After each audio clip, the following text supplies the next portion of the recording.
Oh, you know what I love? Sports. Love sports. Sports. When it comes to Texas A&M, Where are you getting this information? Let me tell you. Welcome to TexAgs.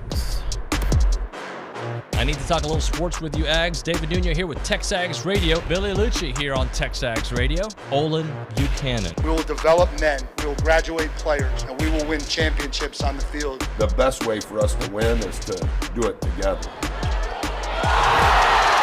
Do you realize everybody knows who you are right now? I think we're coming into this year with a new confidence. Schools are like, we're freaking Texas A&M, man. Like, that's about as pretty a throw-catch combo as there is. I saw the safety roll, the slot fade. I knew where I needed to put the ball. You had no other option but one hand at that point. Yeah, man, 50-50 ball, I got to come down with it. You know, if I'm betting on anybody, it's the Aggies.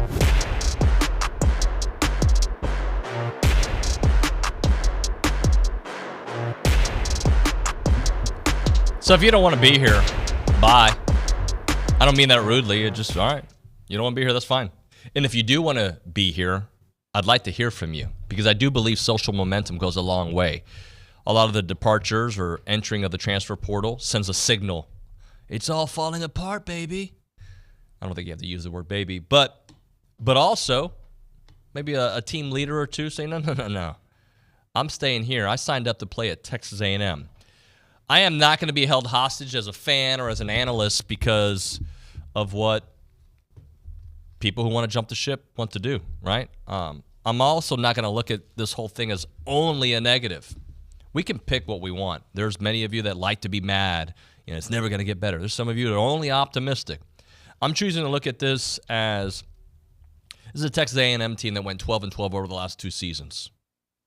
And the guys that are leaving, I would love for them to stay. And I hope they reconsider. Because, I mean, losing some starters hurts. It hurts. But you also went 12-12. I need something different. And we knew this was inevitable when actually, it was inevitable before the change. It was inevitable with Jimbo Fisher as the head coach. People were going to leave. There was no hope. Now there's hope, but it's a different direction. And if you don't want to be a part of it, if you want to show up late to meetings, you want country club, this ain't the place for you. If you just want to play the game, if you didn't sign up for Texas A&M for the name on the front of your chest, it's about, one relationship across the street or because of NIL, then you know what? Maybe this isn't the place for you. I hope you reconsider, but maybe it's not the place for you. It is TexAgs Radio. We are presented by David Gardner's Jewelers, Rollo Insurance Studio, Go Hour, presented by The Warehouse at CC Creations. OB, nobody likes losing Tyreek Chappelle. Nobody likes losing Fidel Diggs yesterday. Nobody likes losing Walter Nolan, right? Nobody's so happy about it. But if you don't want to be here, bye. That's true. This is something that I thought you would see, especially with the defensive lineman when Elijah Robinson decided he wasn't staying. So isn't that the problem though? Like one guy? Well, yeah, but that's not that. That is not that uncommon. Even before transfer portal and stuff like that, players develop a relationship with a coach, and a lot of times they're going to follow a coach if they can. It used to be different because transfer rules were different. That's why I say if they can. But I agree with you on the other part. Is that look, if you don't want to be here, fine. Do a better job as recruiters recruiting guys that want to play for Texas A&M. I understand that you have the different dynamic with the NIL, and there's money involved. And quite frankly, I wouldn't be surprised. I'm not saying this is the case, but I wouldn't be surprised if there's not one or two of the guys that entered the portal that are basically saying, okay, Adam, how are you going to react to this? Are you going to come back to me with a really lucrative NIL deal? It is what it is. I don't like it, but this is the new game we're in. And you know what? I was figuring it up. Let's look at this. There's 130. Let me get out my calculator here. There's 130 Division I schools for 85 scholarships. That comes out to 11,000 scholarships. Okay. Now you start thinking about the places that you don't want to go that are, like the Sun Belt Conference, Conference USA, even the American Athletic Conference, and the what is it called? The Mountain? No, I don't have Mountain West. The WAC or Mountain West, whatever. Mountain West, I guess. The Pac-12. Anyway, well, what was Pac-12? And then that number gets cut in half at least, right? So we're talking about maybe 6,000 scholarships out there. But then you think about all the guys who are staying with their team. So maybe it turns down to maybe there's 3,000 scholarships out there. And from my understanding, there's over 4,000 guys now in the transfer portal. Ridiculous. Where are they all going to go? Where are you going to go that's going to make your situation better? So I think part of the issue when guys go into the portal, OB, is what we perceive them to be. What we think they're going to be under Mike Elko. What we think, because of the star rating they came in with, what we kind of project, well, if they stay, this is what. But the reality is, a lot of these dudes were 12-12. Yeah, so I look at and this is just the Olin Buchanan opinion, right? So I look at the list of guys that went into the portal. And if I could pick one guy to stay, it'd be Walter Nolan. Oh, yeah, he's great. Right? Good kid, too. A lot of them, Jake Johnson, I understand, but I got Donovan Green and Jaden Platt. And, so I'm good there. Chase Basantes probably has a lot of upside. Yep. What I saw this year, though, look, he has upside, so it's still based on potential. I'm not saying he's not going to be a really good college player, but he had struggles as a true freshman will. Tyreek Chappelle, I got to be careful here. I know he's A&M's best corner. We can find another Tyreek Chappelle. I'm asking you to tell me the big plays he made. Look, I know he's A&M's best corner. I know they were better with him in the lineup, but so the way I look at it is, what has happened over the last couple of years is not just coaching issues. Coaching issues. Coaching and development. Coaching, development, culture. But there's got to be some accountability from guys too. What can I do better for this program to go to another level? There's got to be a little bit of that. Mm-hmm. And if you don't want to be part of the solution, all right, we'll see. Well, then part of the solution is guys moving on. Yeah. But I personally wish all the guys would stay. I'd like to see them develop and become, the way it used to be. You'd see a guy, Christian Rodriguez. Oh, yeah. There was a guy that didn't play hardly at all, I think, his first 2 years. But by the time he left, he was, I think, All-American. I remember a guy not too long ago from Plano. What was this kid's name? Somebody else will know his name. He's defensive end. They brought him as Landon. Goodness, I can't think of his name. Played defensive end. He ended up tying for the SEC lead with Montez Sweat from Mississippi State. Yeah. Durham. For some reason, I can't think of his name right now. But you saw a guy that hardly ever played but developed into something, and that made, I don't know, you just felt like a connection because he was, spent his whole career, and you kind of watched him grow. And, you got to understand that's just not the way it's going to be as often in college football anymore. Obi, there's a lot of the former players I've spoken to. Landis Durham. That sounds right. Yeah. A lot of the former players I've spoken to don't like this era of college football, and some of them weren't that far removed. Devin Morris was in here yesterday. It should not just be about when do I get to play. Like, I understand that's why you go play college sports, right? Right. But there is something about earning your position, earning your time, learning from guys that are maybe not better than you athletically, but know how to go about your business. Right? Now, some of the guys that are leaving, that's not the story. Fidel Diggs, I guess, wants a restart. What happened? Jason Howell just texted me, Landon Durham, Plano East. Thanks, Jason. Fidel Diggs, that's a loss. It's absolutely a loss. The guy can get to the quarterback. He felt a real, I don't know his reasons for it, but he wanted to change. Sometimes when people make up their mind that they want to change, they just want to change, and there's nothing you can do to change their mind. And it happened to me in my last stop working. I'm sure it's happened to you before. Look, I think, and I don't know this to be a fact, I'm just speculating. I think some of these guys might end up at Syracuse, right? But let's just say, for argument's sake, let's say Syracuse or anybody else. I just wonder if you're really going to leave A&M and find yourself in a better position. Is the grass going to be greener? And I just don't think so. Well, it depends what you consider green grass, right? Right. Like, now, if you want to be okay, I want to be closer to home. Okay. If you want to win, I'm not saying you can't win here, but these guys haven't experienced winning here. Look, man, I just feel like if you've allowed the social media storm to kind of plague your mind and where you think, I don't know if they're ever going to win there. If you believe that, even though we have a change of regime and a completely different philosophy. Well, I think about Tumisi Adelie, who went up to Michigan State and found himself in a worse situation and didn't even finish the year there. So, you know what's going to happen, I think? I think at some point, this whole process is going to correct itself. Now, I'm not saying that people won't be leaving and getting into the transfer portal, but I think at some point there's going to be enough guys that realize moving on didn't do what this guy thought it would, and you start realizing that maybe the options that you think you have, you don't have. I speculated that some guys are hoping for a better NIL deal. Yep.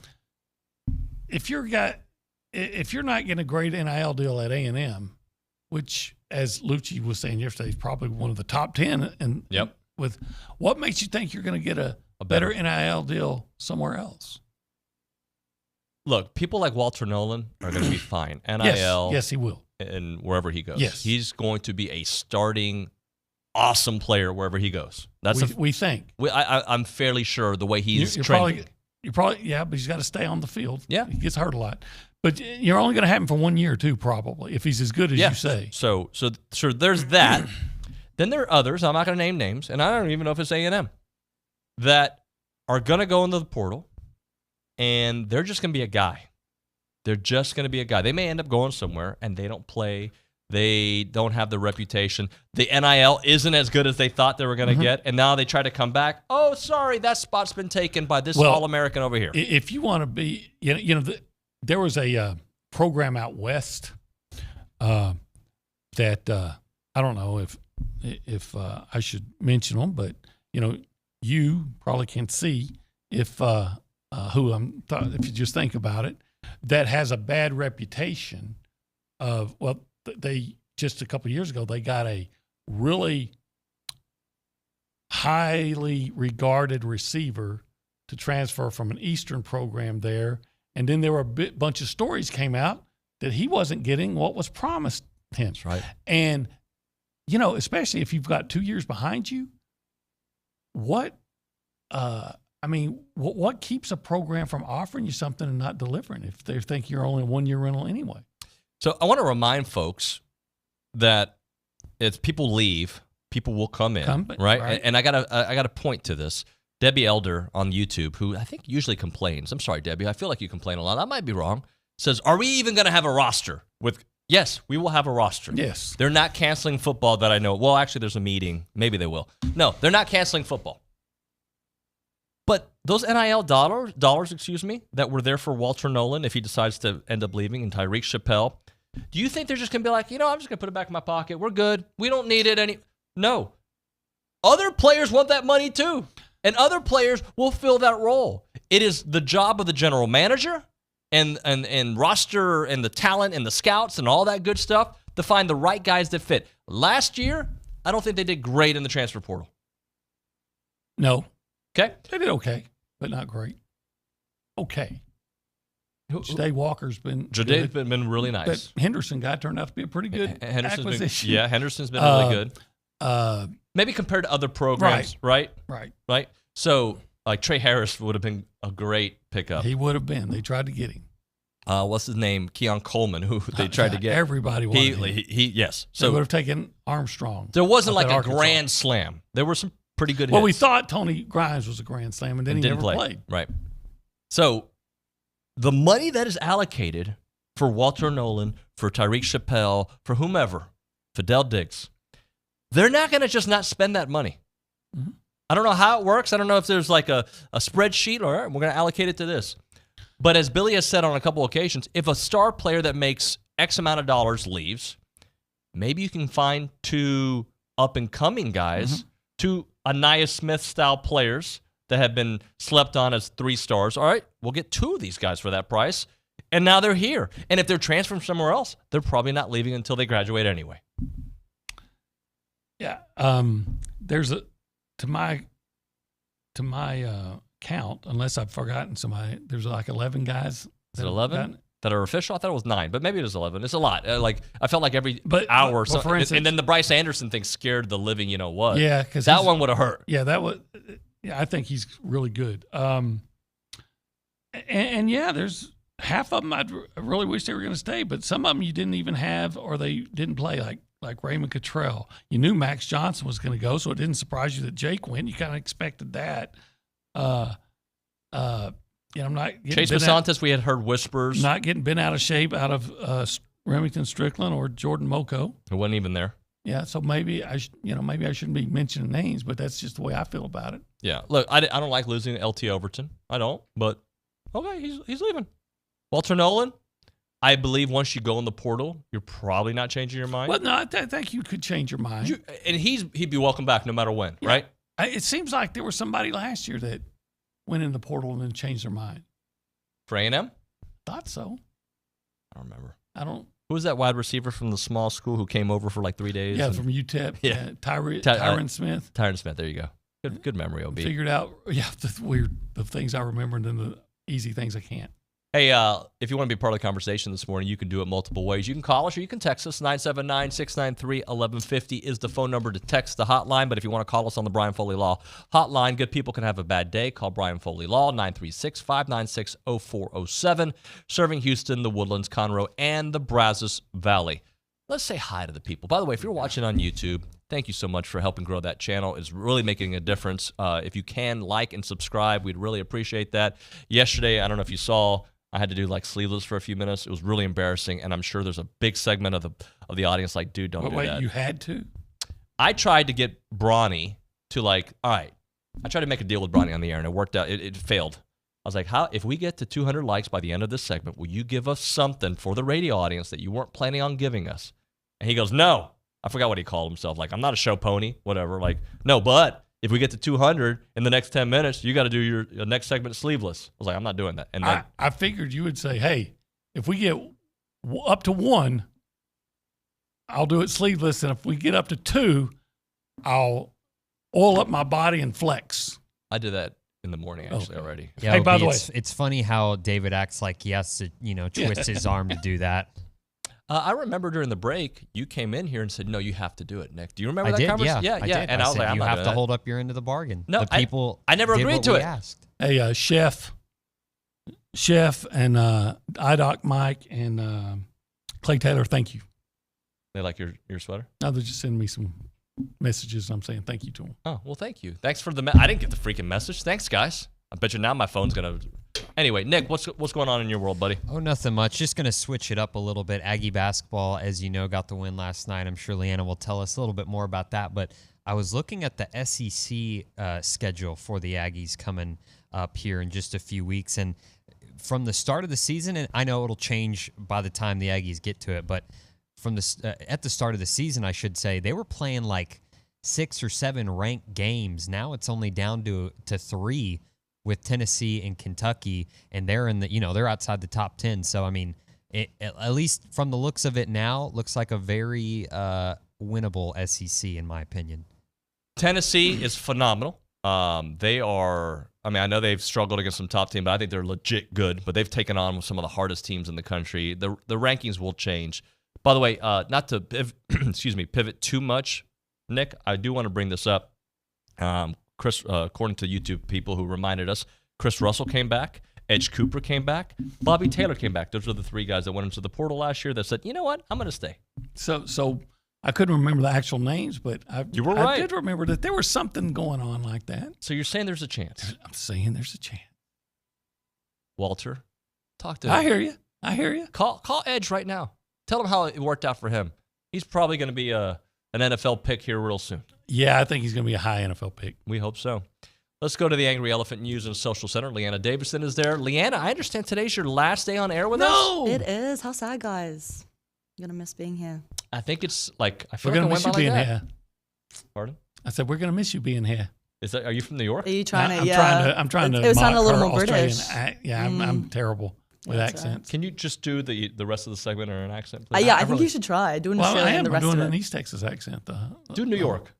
I don't New know. Jersey. New Jersey? I don't know. Miami? I don't know. Miami. I can't speak Spanish. Leanna, anyway. Anyways, I was just gonna touch on yesterday's results in the basketball world, if that's okay. Nick, Please just do. give me a little bit of an Let me think. introduction. Yeah, I think it's okay. I know basketball school. We're doing really well. So the women's basketball team absolutely crushed Lamar, scoring 83-51. This marks their 6th consecutive win as the ladies continue on their winning streak. Excellent. Some honorable mentions was the sophomore Janiah Barker. She scored 13 points, 8 rebounds, 3 steals, and 3 assists. Lauren Ware also scored 11 points, 10 rebounds, making it her 5th double-double of the season. And Achia Koulibaly also scored a whopping 13 points, 4 rebounds, 3 steals, and 2 assists. So the women will play Robert Morris this Saturday at Reed Arena, commencing at noon. Yeah, and then the men's basketball. So the men's basketball team also recorded a huge win over DePaul last night, 89-64, making it their 3rd game of the season, scoring 89 points. Aggie shot 11 from 18, so 61% from the three-point line in the first half and 65% from the field overall. They finished their game shooting 53% from the floor and 45% from the three-point range. Pretty good. The Aggies finished the game with 6 double-digit scorers, including the new transfer Jace Carter with 14 points, Henry Coleman with 13 points, Wade Taylor with 13 points, Hayden Hefner, 10 points, Bryce Lindsay, 10 points, and Manny Obaseki, 10 points. The Aggies' next matchup will be this Sunday at Reed, where they'll play in Memphis, who are 6-2 at 3 p.m. We will absolutely break down basketball when we come back. I know you were there, OB. I was there.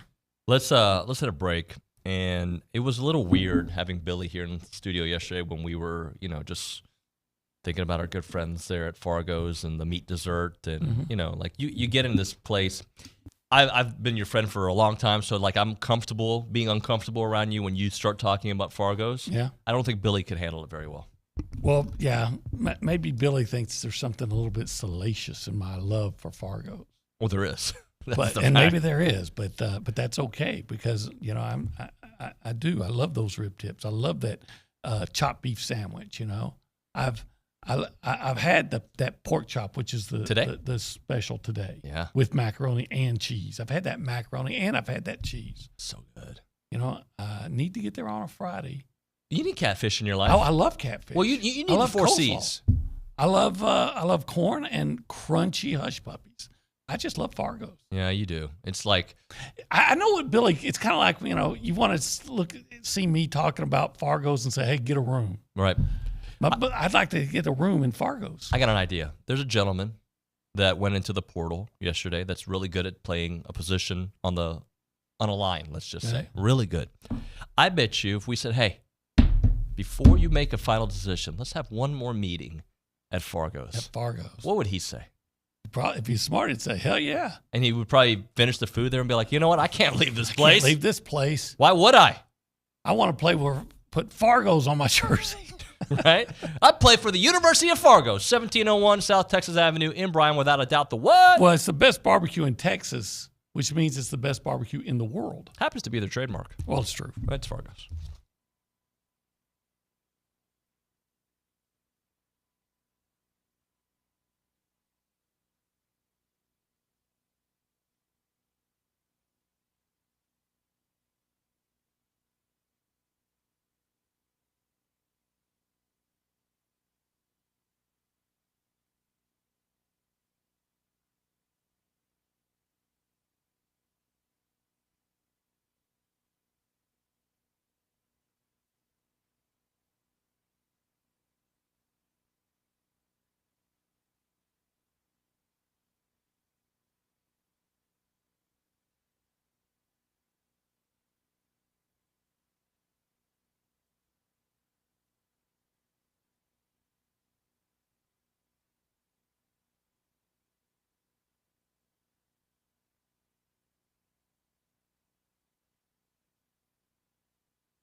Let's play out this Bryce Anderson story from yesterday for a second before we hit basketball. TexAgs Radio, presented by David Gardner's Jewelers, Rollo Insurance Studio, Go Hour, presented by the Warehouse at CC Creations. OB, how crazy of a world do we live in that a college football player's phone gets hacked on the day that it feels like the red wedding all over again with players entering the portal, right?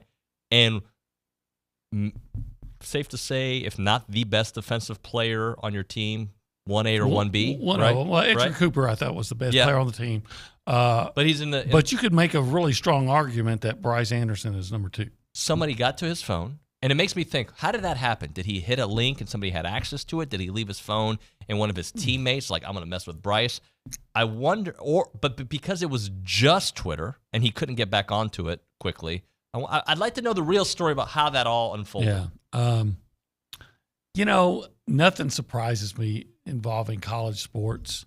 If somebody would go in and find a way to hack a player's phone or get into their social media Is that accounts. your birthday? Yeah. Happy birthday. Well, thank you. But if somebody... Wait. How did I not know that? I'm sorry. I don't know. Somebody said happy birthday to you. You don't have to apologize. Did you... How do people know this? Garrett? Or no, not Garrett. Excuse me. J-Mag says happy birthday, Olin. Well, thank you. You look fantastic for 49.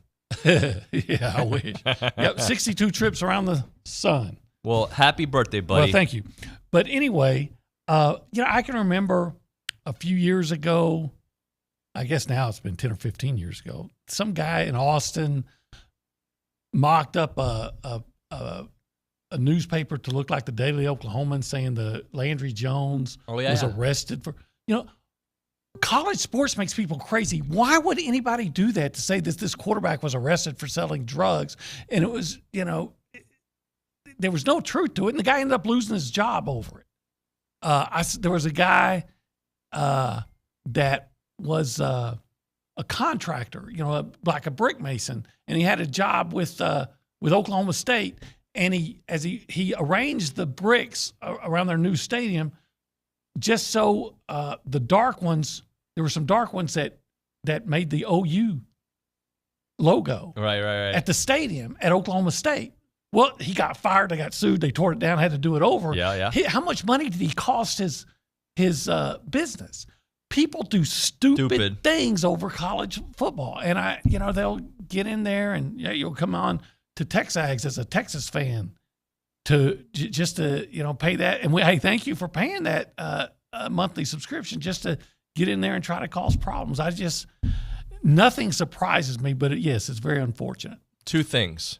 There's a lot of birthday love on the YouTube page, Olin. Like when I say a lot of birthday love on there. Well, thank y'all. I really appreciate it. A lot reserved. A lot of people are saying that. Here's a question from SB, though. And by the way, if you really want to tell Olin happy birthday, you can write it. You can also like the page. And subscribe. Subscribe, yes. Yeah, if you do those 2 things. Do that as a birthday present for me. Like and subscribe. Here's one from SB. Nuño, can you ask OB what Bear Bryant was like a first grade classmate?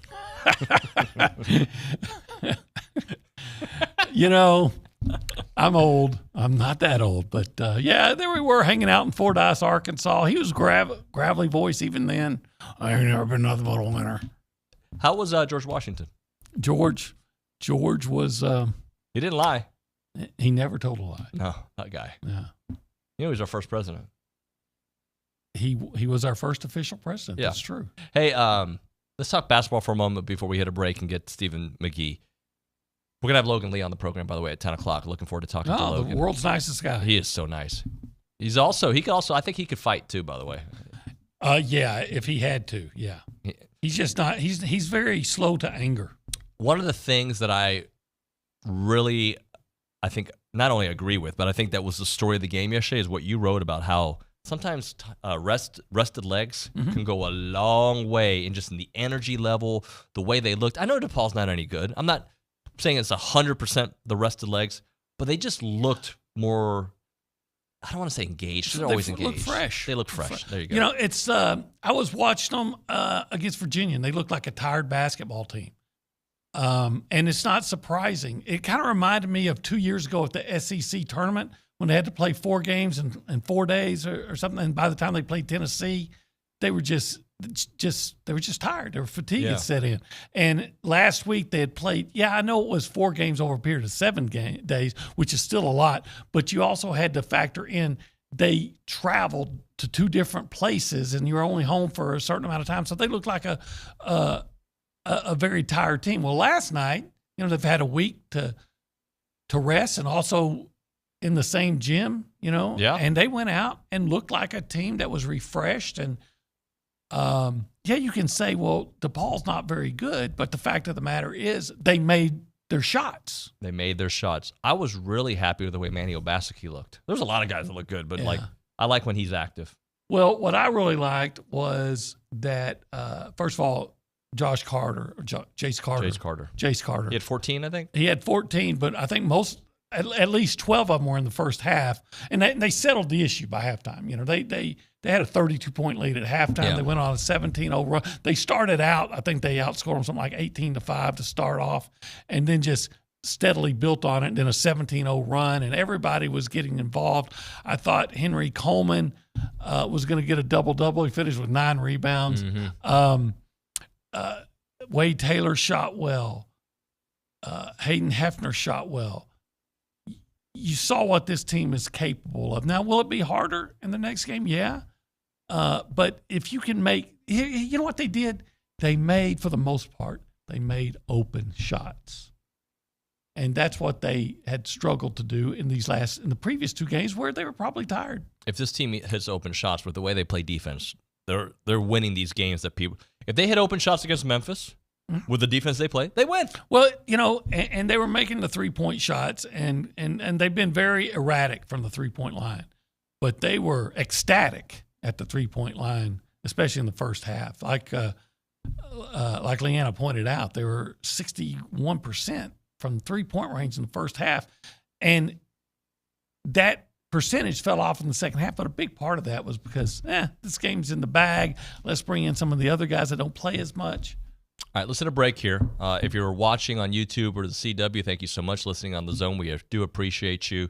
When we come back, Stephen McGee going to be joining us here on TexAgs Radio. Right now, we're talking about Caldwell Country Chevrolet, locally owned and operated, Aggie alumni all over the place there at Caldwell Country Chevrolet. They got complimentary pickup and delivery for service customers out there. Caldwell Country is a proud supporter and sponsor of Texas A&M athletics. So they're there when it's great, and when it's not so great, they are always a part of it. R.C. Slocum only buys his cars from Caldwell Country Chevrolet.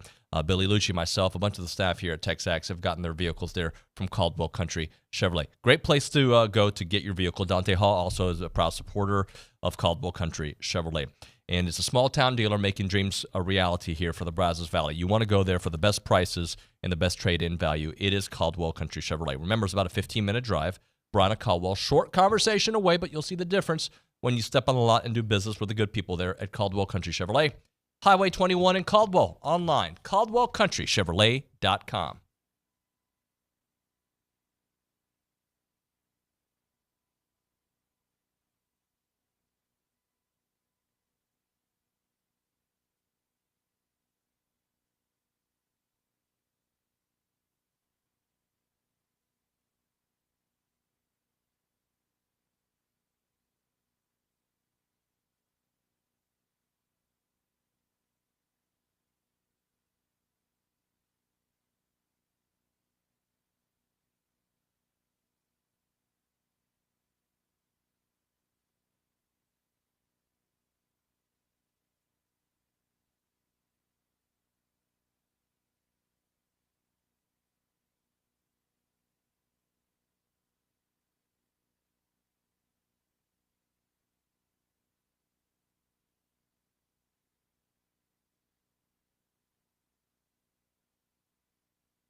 All right, let's keep it going here on TexAgs Radio, presented by David Gardner's Jewelers, Rollo Insurance Studio. My brother says happy birthday, by the way. Oh, thank you. Alex listening. Appreciate Alex, that. appreciate you. Yeah. Let's go to the hotline and talk to our QB1, Paragon Financial's best, Stephen McGee, joining the program. Stephen, good morning, buddy. Good morning. Happy birthday, OB. Thank you, McGee. I don't know how to respond to that. We've knocked him out, Dalton. Dalton was yesterday. Got OB today. Gabe Bach is in 2 days. Man. My mom was yesterday. Is that right? That's right. Man. 83 yesterday. A lot of people born in December. Yeah. Wonder what was going on in March about. Hey, now. You know. I guess we know what was going on. Hey. OB, how old are we? 62 and sexy, too. Yes, you are. Congratulations. That's the biggest lie I've ever told. No, not the 62 part. Hey, Stephen, let's break down the portal blues. I'm sure you've seen all these names going in, some integral parts of that defense. It is the reality of the situation. I'm picking to choose to look at it like, hey, those guys go. All right, we'll reallocate those funds for somebody else. Yep, you guys know I'm a big fan of the Elko hire. I love what he did day one. He made a statement. He said, we're going to get the right type of coaches on this staff. He made some changes immediately, which I think sends the right signal. Some of the reports, I think, from Lucci saying, guys shows up late to the team meeting and gone. Send the right message, right? We're all going to be held accountable. We're all going to do things the right way. And I don't care if you're the best player or the worst player, we're all held to the same standard. And that's, in my opinion, one of the biggest differences. And I know people are going to get caught up in, this guy was really talented, but really talented football players that aren't held to the same standard can get you beat. And we saw that consistently. 10 guys doing their job, one guy doesn't because he wants to do his own thing. That's how you lose football games on the road against Ole Miss, right? And so it starts now, and starts about everybody showing up on time, everybody pulling their own weight. And look, if guys decide they don't want to be held to that standard, they want to be told how great they are. And quite frankly, they don't realize what a privilege it is to be an Aggie and wear the maroon and white, which is the greatest privilege in all of college football. And my message to them is get the hell out. We're going to be just fine without you. So, Stephen, look, you love A&M and you love money. So,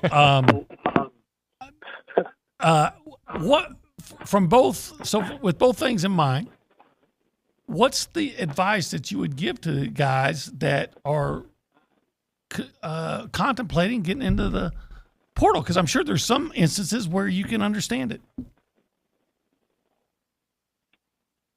Look, I do get it from the aspect of, hey, I'm stuck behind a first-round pick at my position. I'm never going to be a starter, but I am a really good football player, and I could be starting at the majority of all major Big Five conferences.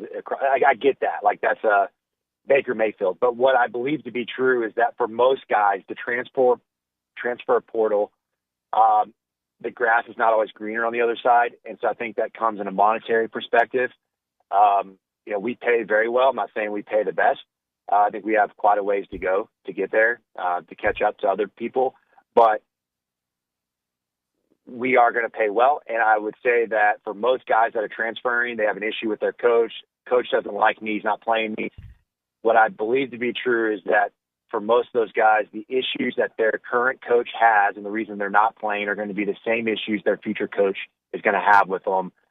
So the best thing that they can do is not try to find a situation that people are telling them what they want to hear. They need to work on getting better today where they are, because just transferring is not going to make them a better football player.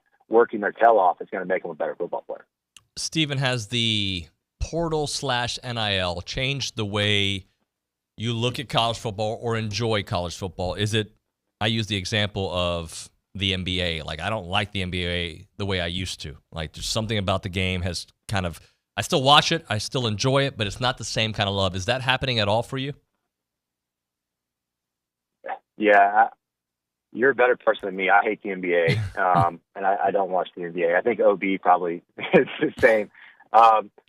Look, I don't know. Like, the transfer portal has jaded me a little bit, and I think it comes from, being an Aggie and being a fan. Like, there's a sense of loyalty, and I always felt like being loyal to the program that offered you a scholarship. And now looking back at where I am today in my career, I wouldn't be where I am today without Texas A&M and being an Aggie. And so I'm forever thankful for that. And I see how that loyalty pays off both sides of the street. And I feel like the players today are more concerned about me and what can I get, as opposed to being loyal to the team and being loyal to the school and really loving the school. So, yeah, I think it has jaded me a little bit.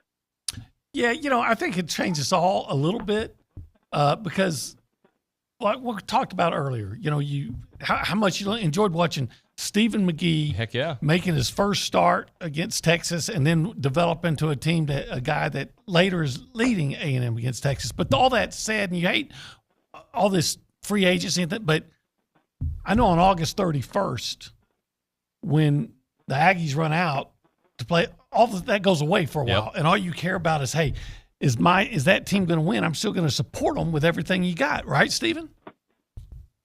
Right. So. Yeah, but I agree. It's a great point. I don't know. Like, I just,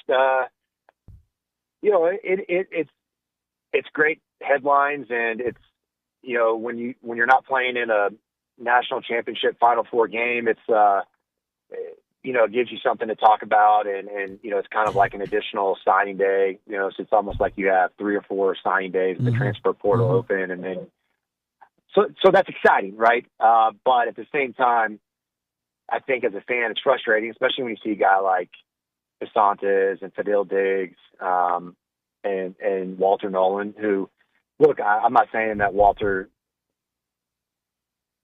was paid the most at his position across the country, but I'm pretty confident that he was probably paid very handsomely to be a fighting Texas Aggie. And you get a guy in here that's a defensive guru who's going to help him become a really good football player. And if I'm a dad of one of these parents, I'm like, man, I want my kid to be able to play for a guy like Mike Elko. I don't know. I feel like it's a shame. Talking to Stephen McGee here on TexAgs Radio. Hey, we've gone almost a full segment and not asked you about Colin Klein, offensive coordinator. I don't know if you've been able to read up on him a lot or anything about him, but just some thoughts on the new hire and the direction of the A&M offense. I'm kind of curious to see what y'all's take is and what the general vibe is, but I love the hire. I love the young up-and-comer, a guy that's going to be hungry. From everything I've ever heard about him, he's a great human being. So he's a guy that I think when he goes and sits in the living room of a lot of these recruits, the parents are going to love him. They're going to know that their kid's going to be taken care of. He's going to do what he says he's going to do, which is very important in my opinion. But I like what they did at Kansas State. I've started watching a little bit of their tape. I haven't watched a lot of it. But, I think it's going to be a balanced attack, obviously, probably a little bit more run first. They involve the quarterback in the run game, a lot of zone read stuff, which, I think you can adjust that based on your quarterback. And obviously with Connor, probably not a guy that you want to run a whole lot, but certainly a guy that can definitely do it with his legs. And, I like their quarterback K-State last year. Will Howard, he's a good player. He's got some similarities to Connor, quite frankly. So I like all those things. I think he has some productive offenses, ball control offense, protect your defense. So I get that hire. I love it. I guess my only really concern looking at it was, why is Will Howard transferring? And maybe it's because they have a young, talented guy behind him. I don't know the full story there. Steve McGee there, our QB1 Paragon Financial. Thank you, Stephen. Appreciate you, sir. All right, buddy. Y'all have a good week. You too, man. Thank you. Steve McGee, breaking it down here on TexAgs Radio. All right, we're going to hit a break. By the way, still think, in the next day or so, DC hopefully announce. I don't want to say the sooner the better, but the sooner the better.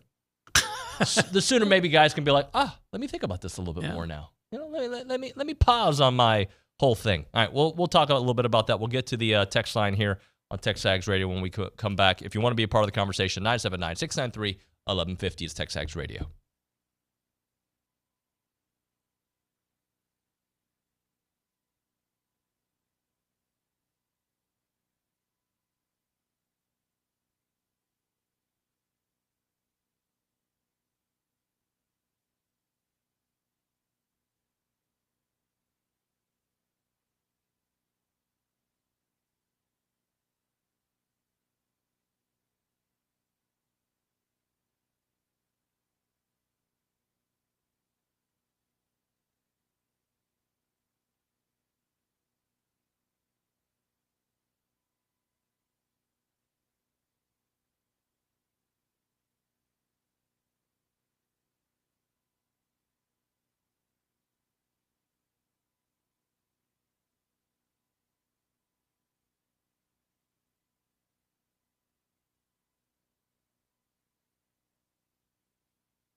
TexAgs Radio, presented by David Gardner's Jewelers, Rollo Insurance Studio. Let's go to the Angry Elephant News and Social Center. Aggies gather at the Angry Elephant.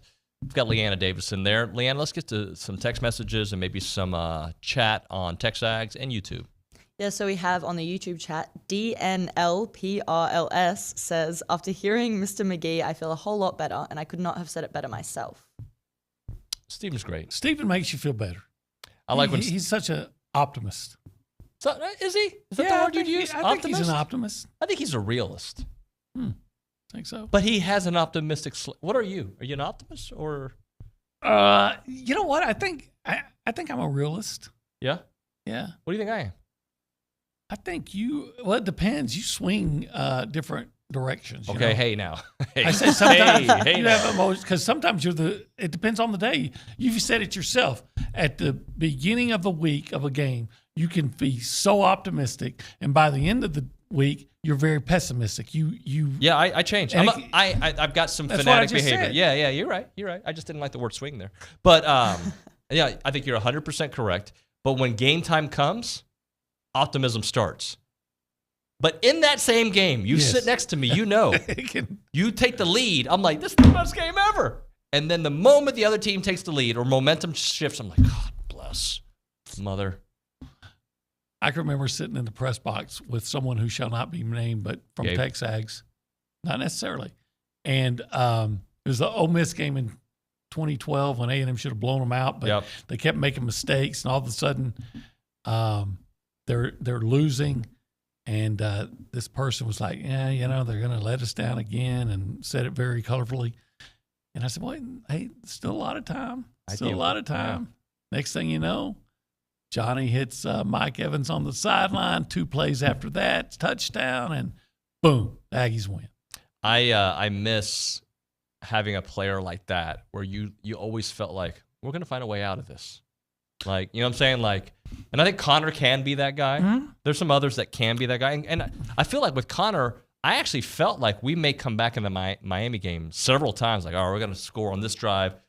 Connor is, I'm sure there's been some in between that I've had those feelings, but Connor's the closest to that I have felt in a while. The last quarterback that A&M had that I felt like if you're in a bad spot, he can bail you out.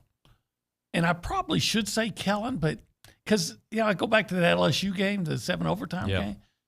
But even then, I didn't feel optimistic, right? But I thought with Trevor Knight for that one season, I'm thinking about that Tennessee game that they almost gave away, but he did some great things in that game. But, they need that guy that you're just not out of it. As long as it's a one-score game, you feel like you got a better than average chance of pulling out a win.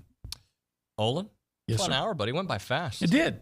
I got to apologize. I like my life. Yeah, well, you have a good life and a happy birthday. Well, too. Thank you so much. Any plans with Irma? She's actually leaving for California today. Oh, that's right. Yeah, that's so right. I'm on my own tonight. Oh, that means Northgate, watch out. Yeah. If you want to party, I'll go with you. You want to party? No, I don't. Sure. As long as we're back by 9, I'm good. But no, she's going to see her godson. Okay. Whose birthday is this week in California. And she was going to leave tomorrow at like 3 a.m. Yeah. I said, no. I would rather you go tonight, and I don't have to worry about you driving at 3 in the morning. So you can party at Northgate, baby. So I can party at Northgate. I know how that works. Thank you, Olin. Happy birthday again. Thanks. Apologies to our basketball audience. We're going to do a lot more basketball at some point. I know Logan Lee is going to join us. We'll have some time in between. John Harris coming up next. After that, Aaron Torres, then Logan, then the Fan Show. A lot to get into. You're listening to TexAgs Radio, presented by David Gardner's Jewelers here in the Rollo Insurance Studio.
John Harris, I watch you. I can see you bobbing your head to Bad Bunny.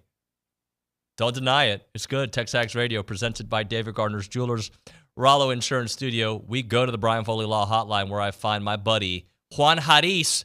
John Harris, what's up, buddy?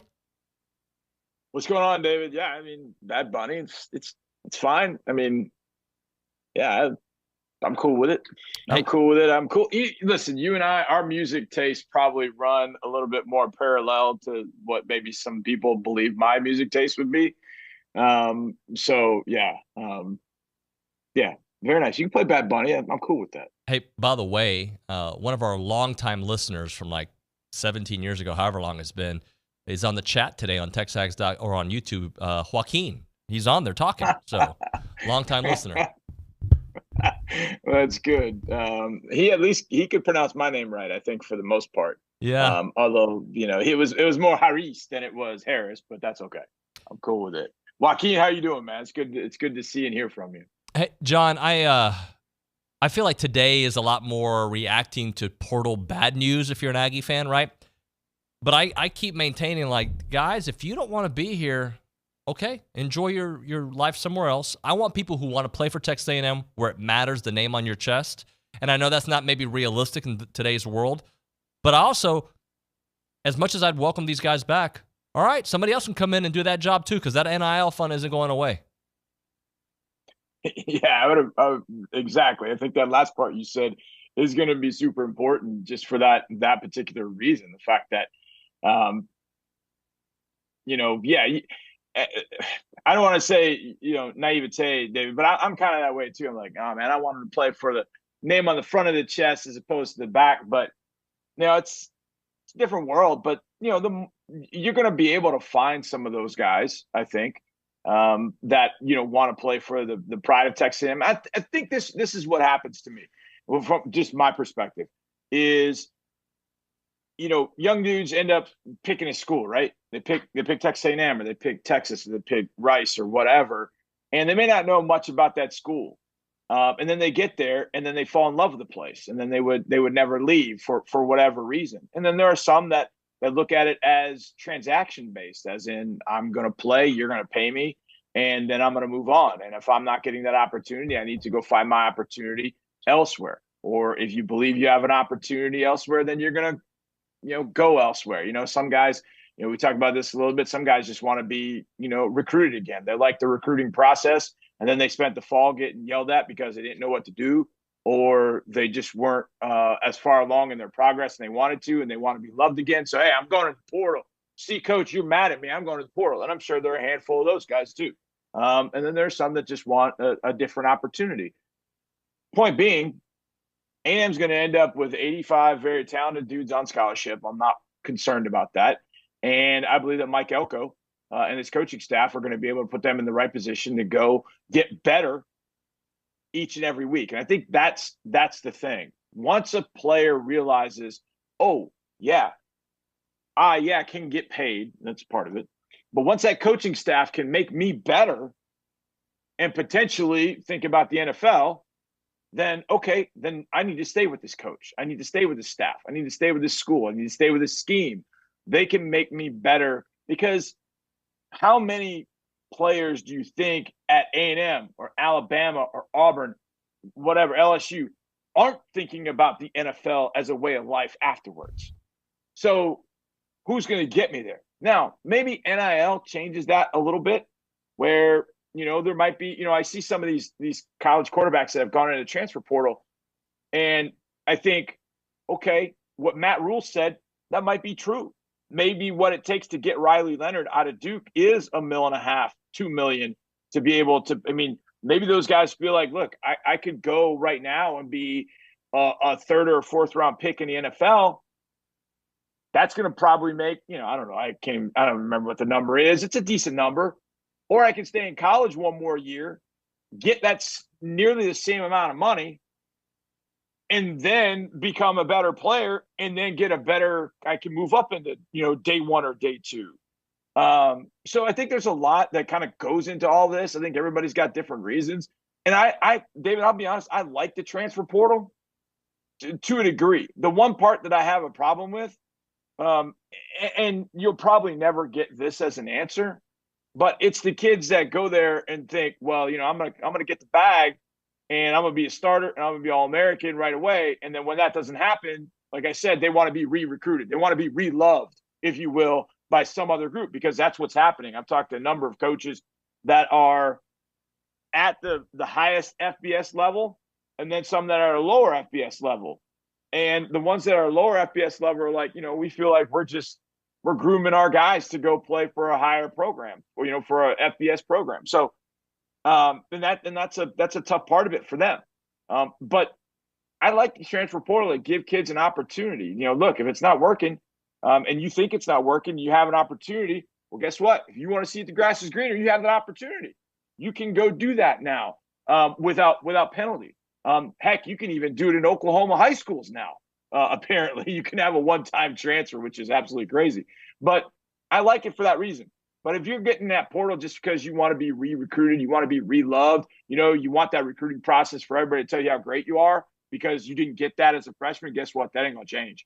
Because now that you've used it one time to go transfer, you're going to end up having a bunch of coaches that are like, well, you're kind of stuck with us now. So here we go. So you got to at some point learn to love it, which brings you back to the point. At some point, you're going to learn to love A&M. I mean, I think about all the players that have gone to A&M that, they would choose between A&M and Texas and Oklahoma or whomever, and they pick A&M, and they walk out of there 4 or 5 years later, and they're like, that's the best thing that ever happened to me to go to A&M. There's some that don't believe that will go elsewhere. It's okay. There are going to be a lot of them that end up staying, and Mike Elko and his staff are going to make them better and make the team better as a result.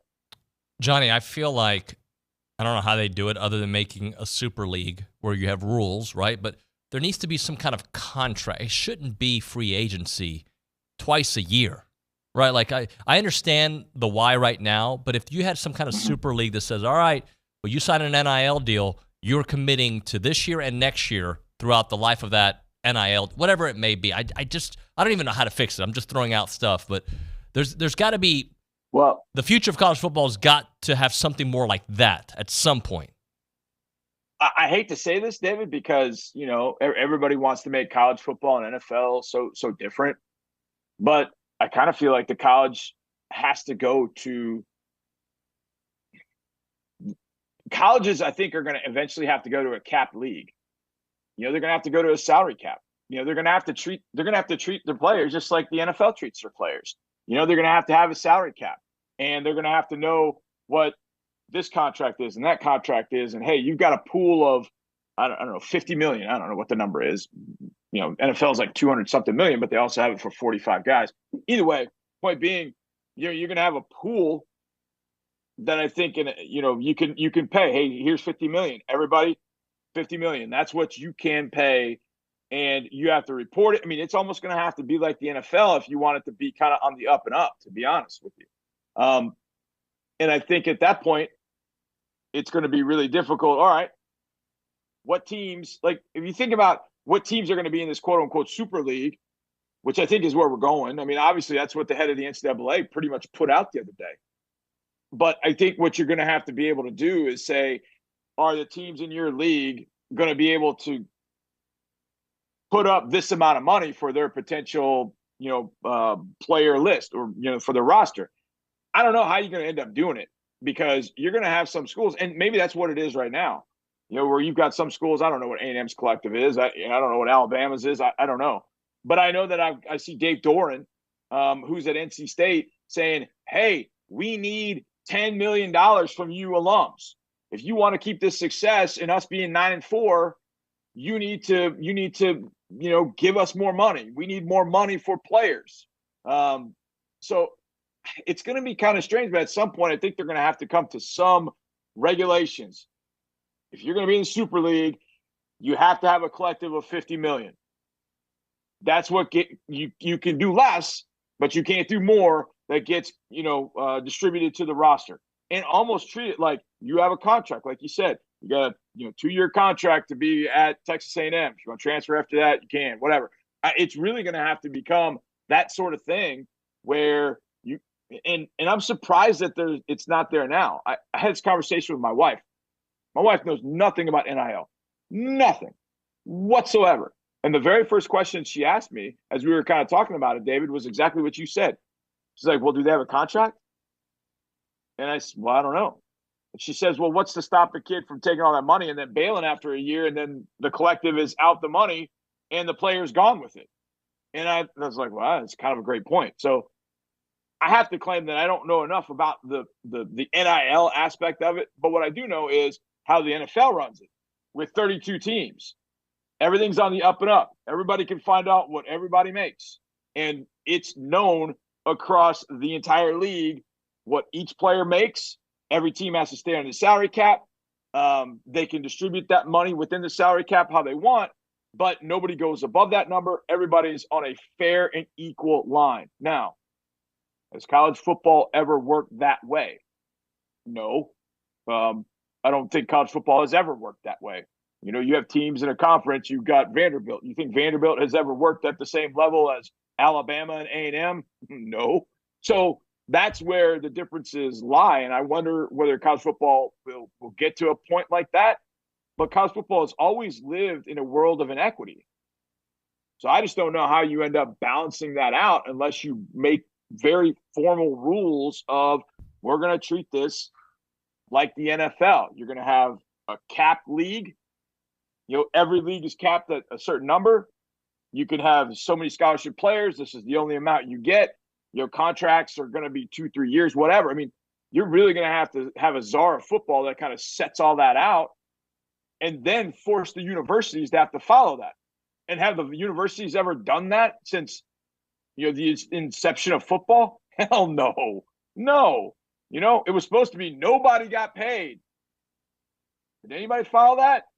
If you lived in the Southwest Conference, you know for a fact nobody did. So colleges will always find a way around it. But maybe if you make the rules more formalized, make the penalties clear cut, maybe you get a little bit more equity across, you know, how many ever teams you can put in the Super League.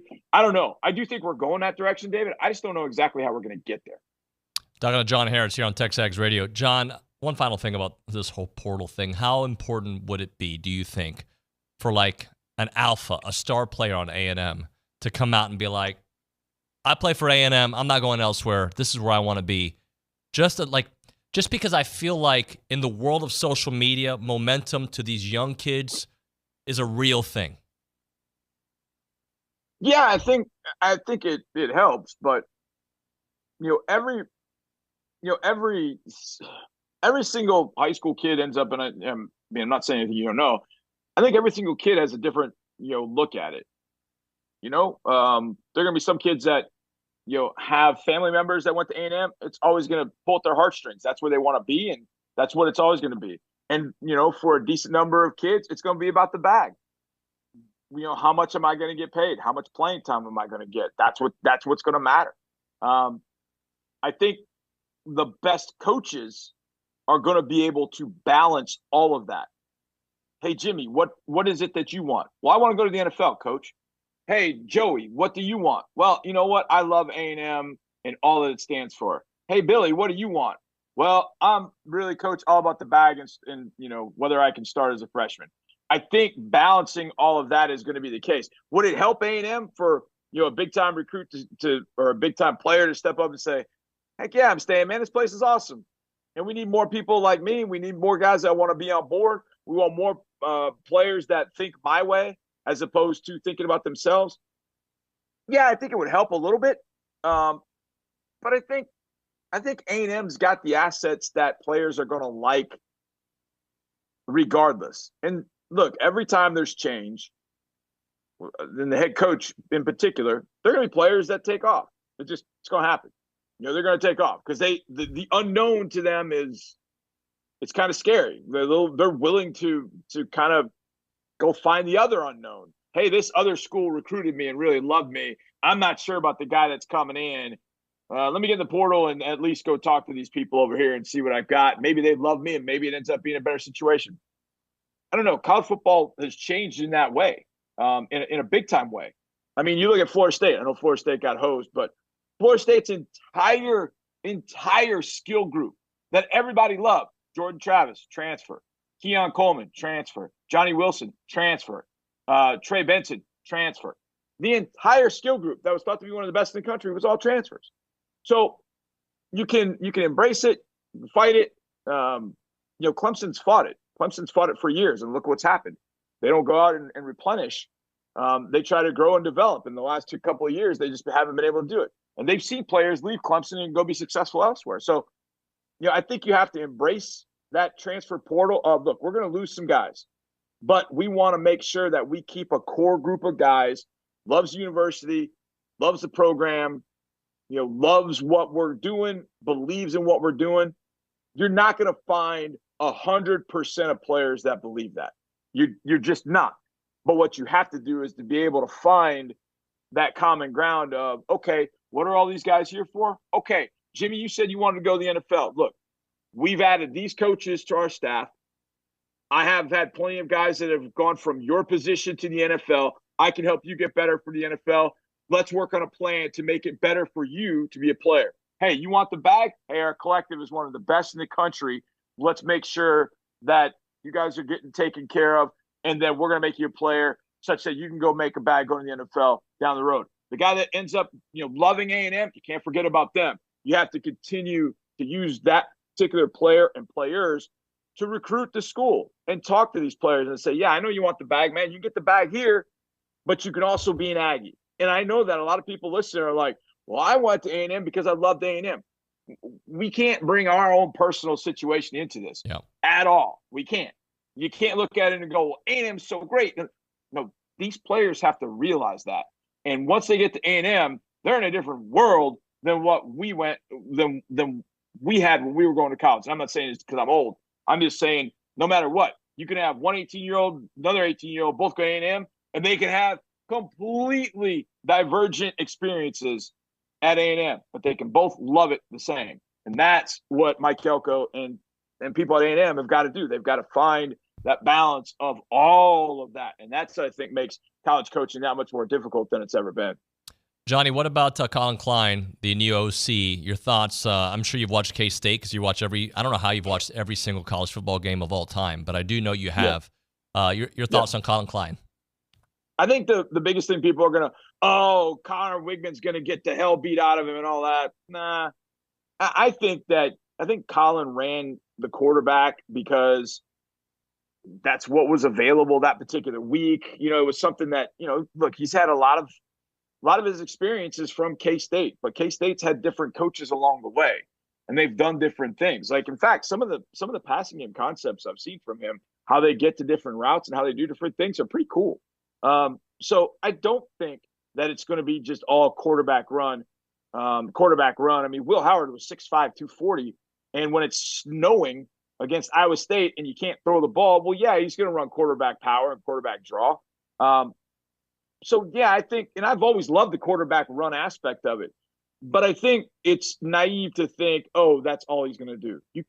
Listen, you can't live in the SEC running quarterback run, 20 times a game for 12 games. You can't do it.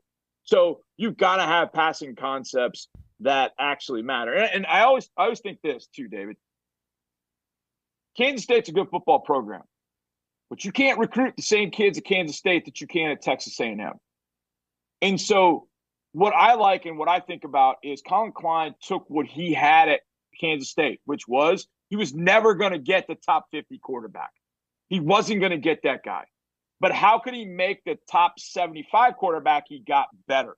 How could he take all these guys that he had at K-State and make them better? Now apply those concepts to a higher level of talent that A&M can get. Now, what is it that Colin Klein can do?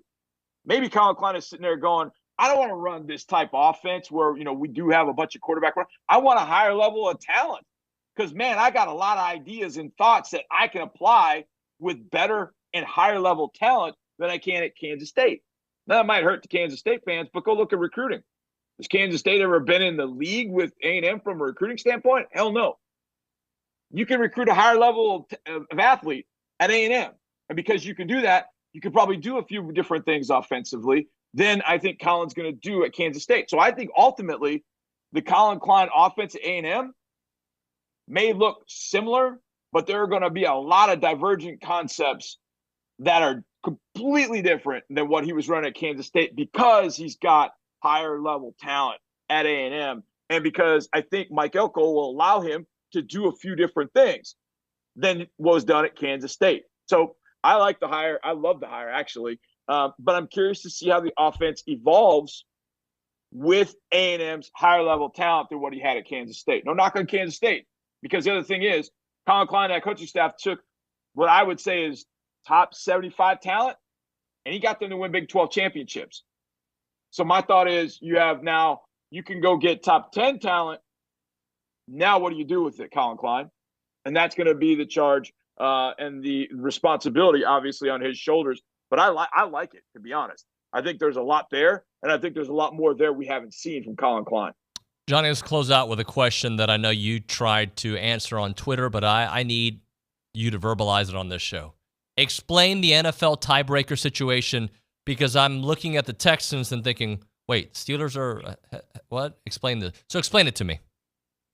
Basically, you have 4 teams at 7-5, and when you have 4 teams at 7-5, and they're all going to play each other or beat each other, there's a couple. It's not just Pittsburgh, because if you look at it, we beat Pittsburgh, but Indianapolis beat us, and we haven't played the Browns yet, and then the Steelers are got to play the Colts. So it's just a mess. I look at those playoffs now like, okay, it's great if the season ended today, but it doesn't. So I don't worry about it too much. I mean, it's got to do with division record and head-to-head, and then it's got to do common opponents. I hate to say it, but college football might have it right with the rankings at that point. But, we'll see. But, we're right where we need to be. We've got 5 games the rest of the year. We go 4-1, we'll be in the playoffs, I think. We go 3-2, there's a decent chance we'll be in there. We go 2-3, it's going to be an uphill climb. So this big one with the Jets this weekend is going to be kind of fun. It's so cool to see again, I say this because I'm thinking through an A&M lens. The right coach with the right quarterback, things can completely change in an offseason, and that's exactly what happened for the Texans, and I expect that to be the case for A&M, or I hope it to be. Yeah, absolutely. Vibes matter, man. I'm telling you, vibes matter. And D'Amico came in here with a smile on his face, and that positivity really, it was something the building needed. And I don't know how it was for A&M, all that. I just know that, outsider looking in, just hearing what, media was saying, what fans were saying, it just felt like that's kind of the same thing that the Aggies needed. They needed a little bit of that too. I don't think they really needed a boot in the backside. It felt like they needed some positivity, and they need everybody to be on the same page. And that, Mike Elko, that is your biggest responsibility. Everybody doesn't have to agree with everything you do, but they all have to believe that it's all for the betterment of the program. And if that is the case, and you don't have divide in the coaching staff, you don't have sniping, you don't have backbiting and all that kind of stuff, you'll eventually be okay. I'm not saying everything's going to be 100% positive all the time. It's great. But I'm saying that if everybody's on the same page, everybody knows the mission and knows how you're going to get there, and there's positivity, it'll get turned around. And that's what I see here. Johnny, appreciate you, sir. Have a great week. We'll talk to you soon. Yeah, brother. Thank you. Later. John Harris on the Brian Foley Law Hotline. We'll hit a break. We'll come back with an open segment. Colin Klein is officially here in College Station. We'll show you that video because TexAgs does have it. Right now, though, so our buddy on YouTube, Matt Tackle, had a good idea. So today's Olin's birthday, right? And I was like, why don't we go to Northgate, from 8:30 to 9, just a little half hour because that's all I can do.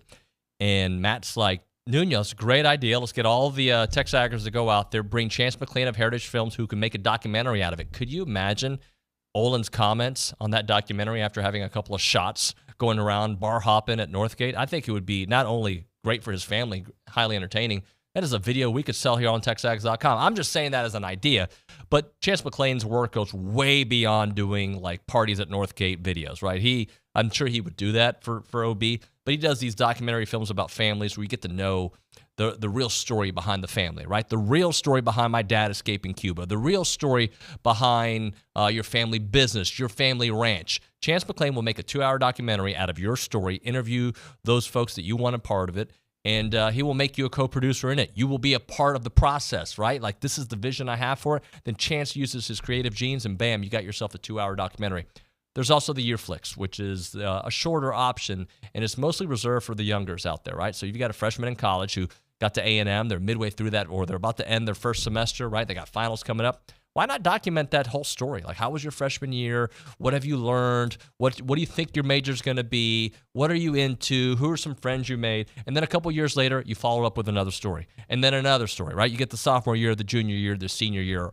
And it's something you can kind of look back on and be like, look at this 4-part Facebook memory documentary series that we have through Chance McClain and Heritage Films. The phone number is 713-893-8341. 713-893-8341. Check out the website, yourheritagefilm.com, yourheritagefilm.com.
And we are back, TexAgs Radio, presented by David Gardner's Jewelers, Rollo Insurance Studio. Do want to go read something out.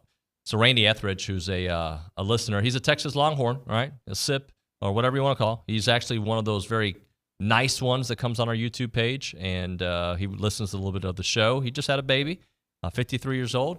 Buddy, what are you doing? Congratulations. That's awesome news for you. Congratulations. Let's do this. Before we go to the Angry Elephant News and Social Center, I do want to show some video because Colin Klein has touchdown at in College Station, right? And here's video that TexAgs, I guess we were there for because I know we're the ones who tweeted it out. And there he is. here officially. Bronny and Jamie were out there, so all that's right. where this video is from. So he is here, and I'm ready to start work. So awesome news there for Texas A&M as Colin Klein is here, ready to work. Let's go back to the Angry Elephant News and Social Center, Leanna Davison.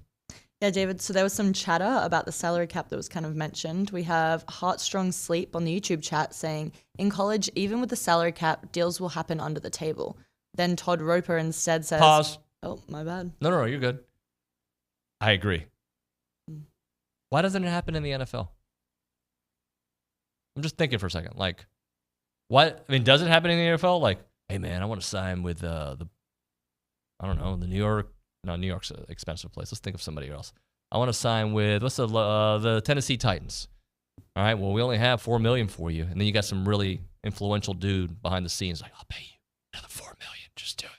Like, I'm just, does anybody have the answer to that? Like, why doesn't it happen at that level? Nick, do you have an answer?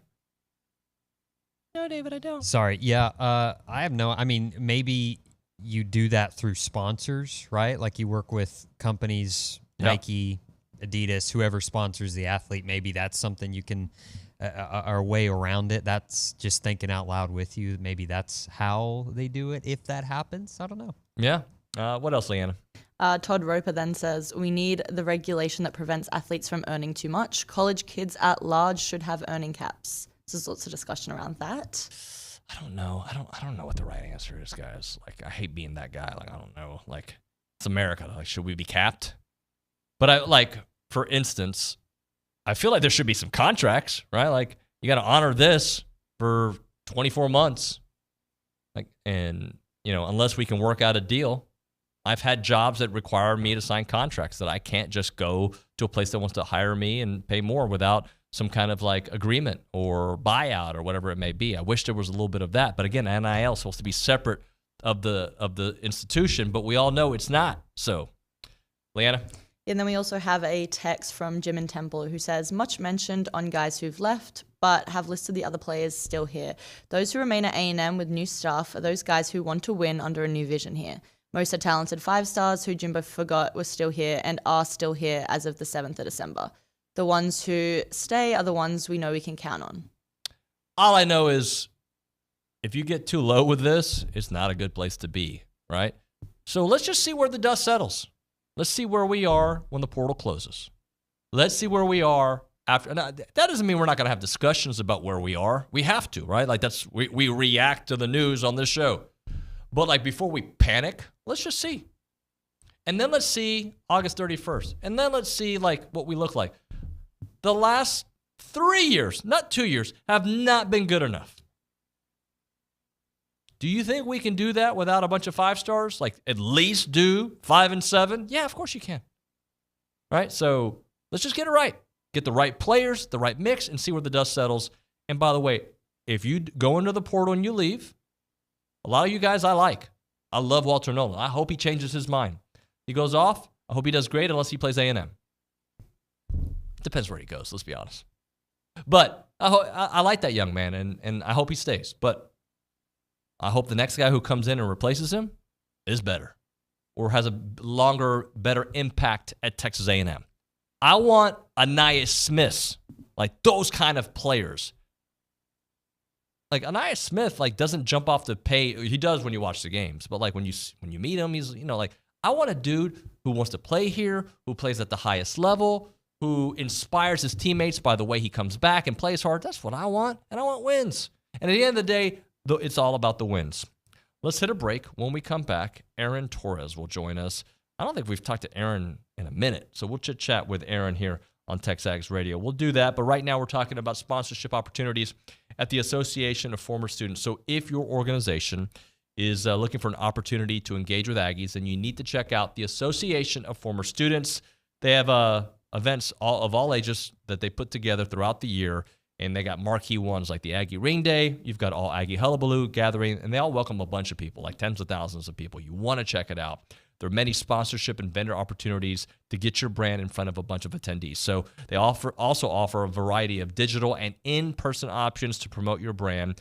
And that's sponsorship naming opportunities, on-site presence, activation, recognition, and social media posts, and much, much more. There's also advertising opportunities in the Texas Aggie Magazine and the Aggie News newsletter, which are seen by over 230,000 people. So if your business is ready to engage with Aggies, choose a partner with the organization that's been supporting the Aggie Network for over 140 years. For more information or options throughout, go to the association's website or please email sponsorships@aggienetwork.com. It's the Association of Former Students.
All right, we are back here on TexAgs Radio, presented by David Gardner's Jewelers, Rollo Insurance Studio. Time now for Around College Football or Around College Athletics, brought to you by Milliken Reserve, a College Station community featuring homes, trails, farms, and wide open spaces with a mission to build a healthy community around nature. Take part in the Milliken Reserve community with a Conservancy membership. Learn more at millikenreserve.com. With that, we go to the hotline, the Brian Foley Law Hotline, where we find Aaron Torres of Aaron Torres Online and Fox Sports Radio.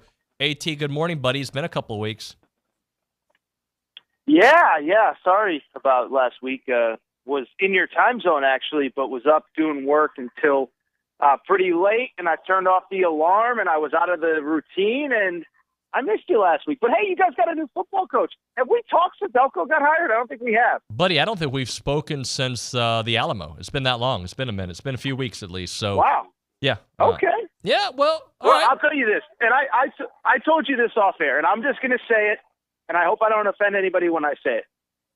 I am so happy that I don't have to come on your show for the next 2, 3, 4 years and pretend that I'm excited about the Mark Stoops era at Texas A&M. Now, listen, I know that's like a very outdated thing. That's like talking about, problems with your VCR or something. Like you said, it's been a few weeks since we talked. But, I don't think we've talked since then.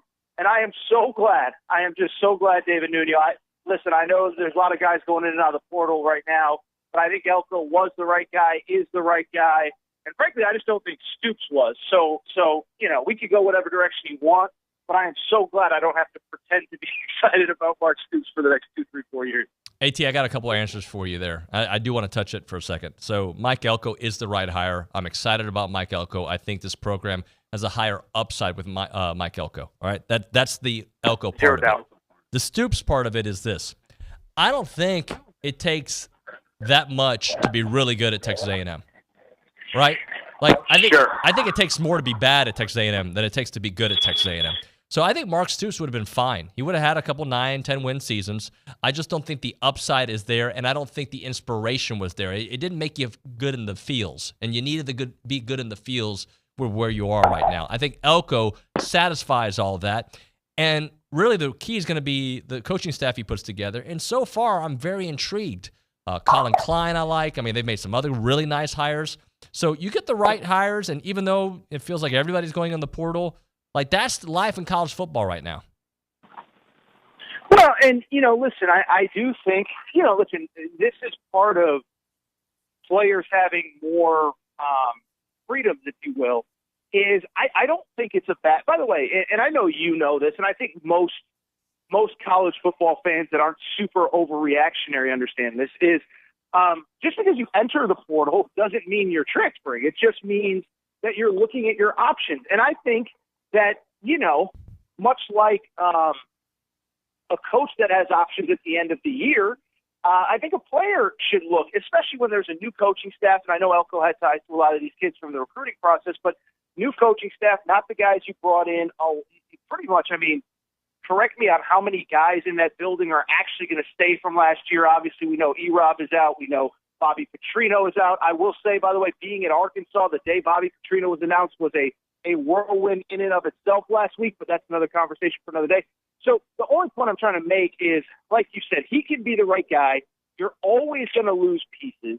And I also think that as I'm not a parent, but I think, for young people, if you're lucky enough to have options in life, you should look at them. And so, again, just because of Walter Nolan is in the portal, I know Fidel Diggs, I know there's mixed reports on if he's actually in or if there was just kind of an announcement that he plans on it. But the point I'm trying to make is, I think young people should, especially in a coaching change situation, should look at their options. Doesn't mean they're transferring. And as you said, even if a couple of them do, that's the nature of college football in 2023. Going into 2024, that's just the reality that we live in.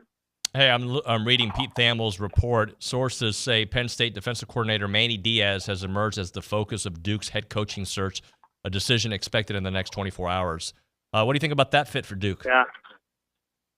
Well, I just saw it right before we got on air with you. My first reaction is actually the opposite, is I think James Franklin had a window this year, and I think that window just slammed shut because Oregon and Washington and obviously USC and UCLA are coming next year too. Listen, I picked Penn State in the preseason to make the college football playoff because I said that defense has been so good.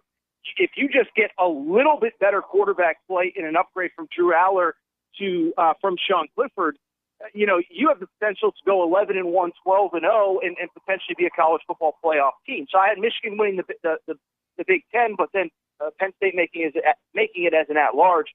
And so I look at it because, listen, they'll always get good players, and they'll always have good, they'll always have good coordinators, especially on defense. Franklin's kind of a defense run game, old school guy. But this really felt like, listen, it was the window. This was the window right now. Before the conference expands, Ohio State has the worst quarterback they're ever going to have. And I remember talking about it on my show. Maybe we talked about it on this show. This was the year for Penn State. Well, now the league gets tougher. Now you're replacing the secret sauce at defensive coordinator. I wouldn't say I would be worried if I was a Penn State fan, but I think this was the year right here. And I think it's going to be tough to stay at that 10-2 competing for league titles level with all these new teams and programs coming into the conference. Talking to AT, Aaron Torres here on TexAgs Radio on the Brian Foley Law Hotline. AT, expand a little bit on sliced bread. I know that you were interested in how Evan Stewart kind of, I guess, reposted, retweeted, and had some comments about all that stuff going on with rumors and A&M and NIL and yada, yada, yada. Well, it goes back to, I forget, were you hosting? You were hosting by that point, right? When all that, I know you were. So the reason I bring it up is because I think that comment, I think a lot of people took it differently than I did, was I think a lot of people said, oh, A&M, all they do is lie over there about whatever. And I was like, no. What this confirms is everything that I said in December of 2021 through February of 2022, that then came up again in May of 2022 when Nick Saban ran his mouth at that whatever, booster event, is there was a incredible confluence. Like, I guess the point I'm trying to make, I think I was the only one in the media that didn't understand why it was so inconceivable that Texas A&M could sign the number 1 recruiting class in the country when they had signed, I think it was the number 4 and number 6 classes the previous 2 years. And I went on this rant on my podcast the other day. So if people want to hear the full thing of it, they can, the Aaron Torres podcast. But, listen, we talked about it at the time, David. Houston's recruiting was stacked. A&M, most of those kids committed coming off the 9-1 2020 COVID season. They committed the summer after. You go through LSU, Florida, Miami, Oklahoma. They all had coaching changes, which allowed a lot of really high-profile players to reopen their recruitment. So I guess why I went off on it, listen, in life we like to be right, David. And I thought that Evan Stewart's comments kind of confirmed what I believed, which was, do I believe NIL played a factor in those recruitments? Of course, NIL plays a factor in every recruitment. But do I believe that it was inconceivable that A&M couldn't pull off that recruiting class unless, what sliced bread said was true? I never believed it. I thought Evan Stewart's, little subtweet or whatever it was kind of confirmed that for me. We're talking to Aaron Torres here on TexAgs Radio, presented by David Gardner's Jewelers. Are we getting Alabama, Texas Part 2? I think if you can't say it's the most likely because I don't think Alabama's favored. I think it's in the cards. The thing I'd say, first of all, and I know that everyone's had the takes out over the last couple of days, whether you feel bad for Florida State, whether you don't, whatever, the bottom line kind of remains it's going to be a much more competitive, fun playoff this year than it would have been if Florida State had been in. That's just undeniable, whatever. So you can talk about Florida State should have been in, deserved it, whatever. We're going to get 2 better games. And I think the one thing that stands out to me about these 4 teams is I do think we get 2 really good competitive games, something that's been lacking in the college football playoff essentially since the college football playoff began in 2014. So I think these are 2 games where all 4 teams are pretty evenly matched, especially the specific matchups. Alabama, Michigan's kind of a defense, run game, ball control game. Washington, Texas, probably some more sparks and some more energy. They obviously played in the Alamo Bowl last year. So I think we get a couple really entertaining, hopefully really entertaining college football playoff games. Hey, before I let you go, Aggie basketball for a moment. They got a little bit of a break. They looked really good yesterday against DePaul, as expected. DePaul's not any good.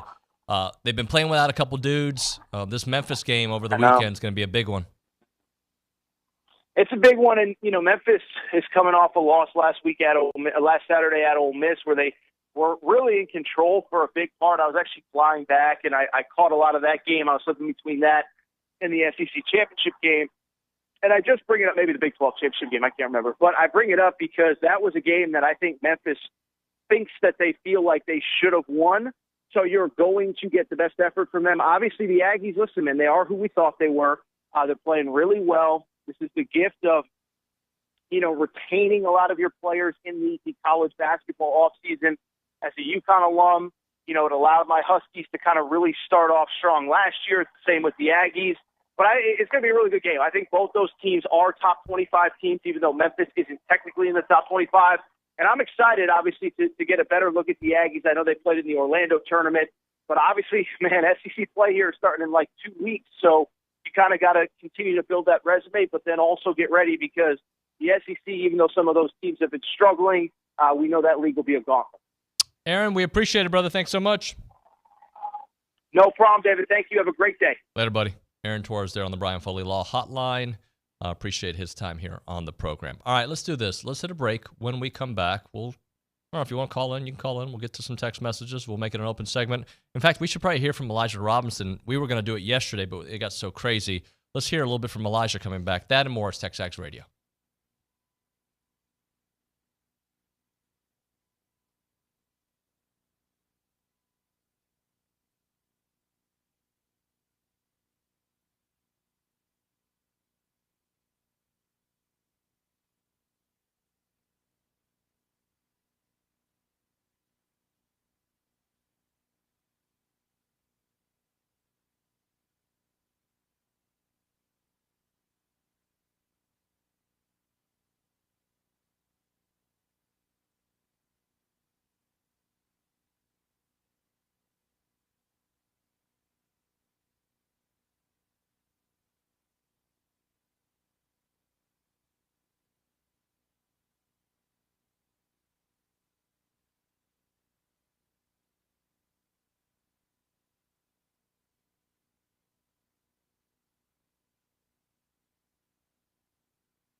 I told you guys when Ross asked me to step into this role to be the interim head coach, and I told you that I was going to do everything possible as long as I could to support this team, support this program, and do right by this team. So I'm honored to still be able to finish this race out and represent this university, represent this team in the bowl game.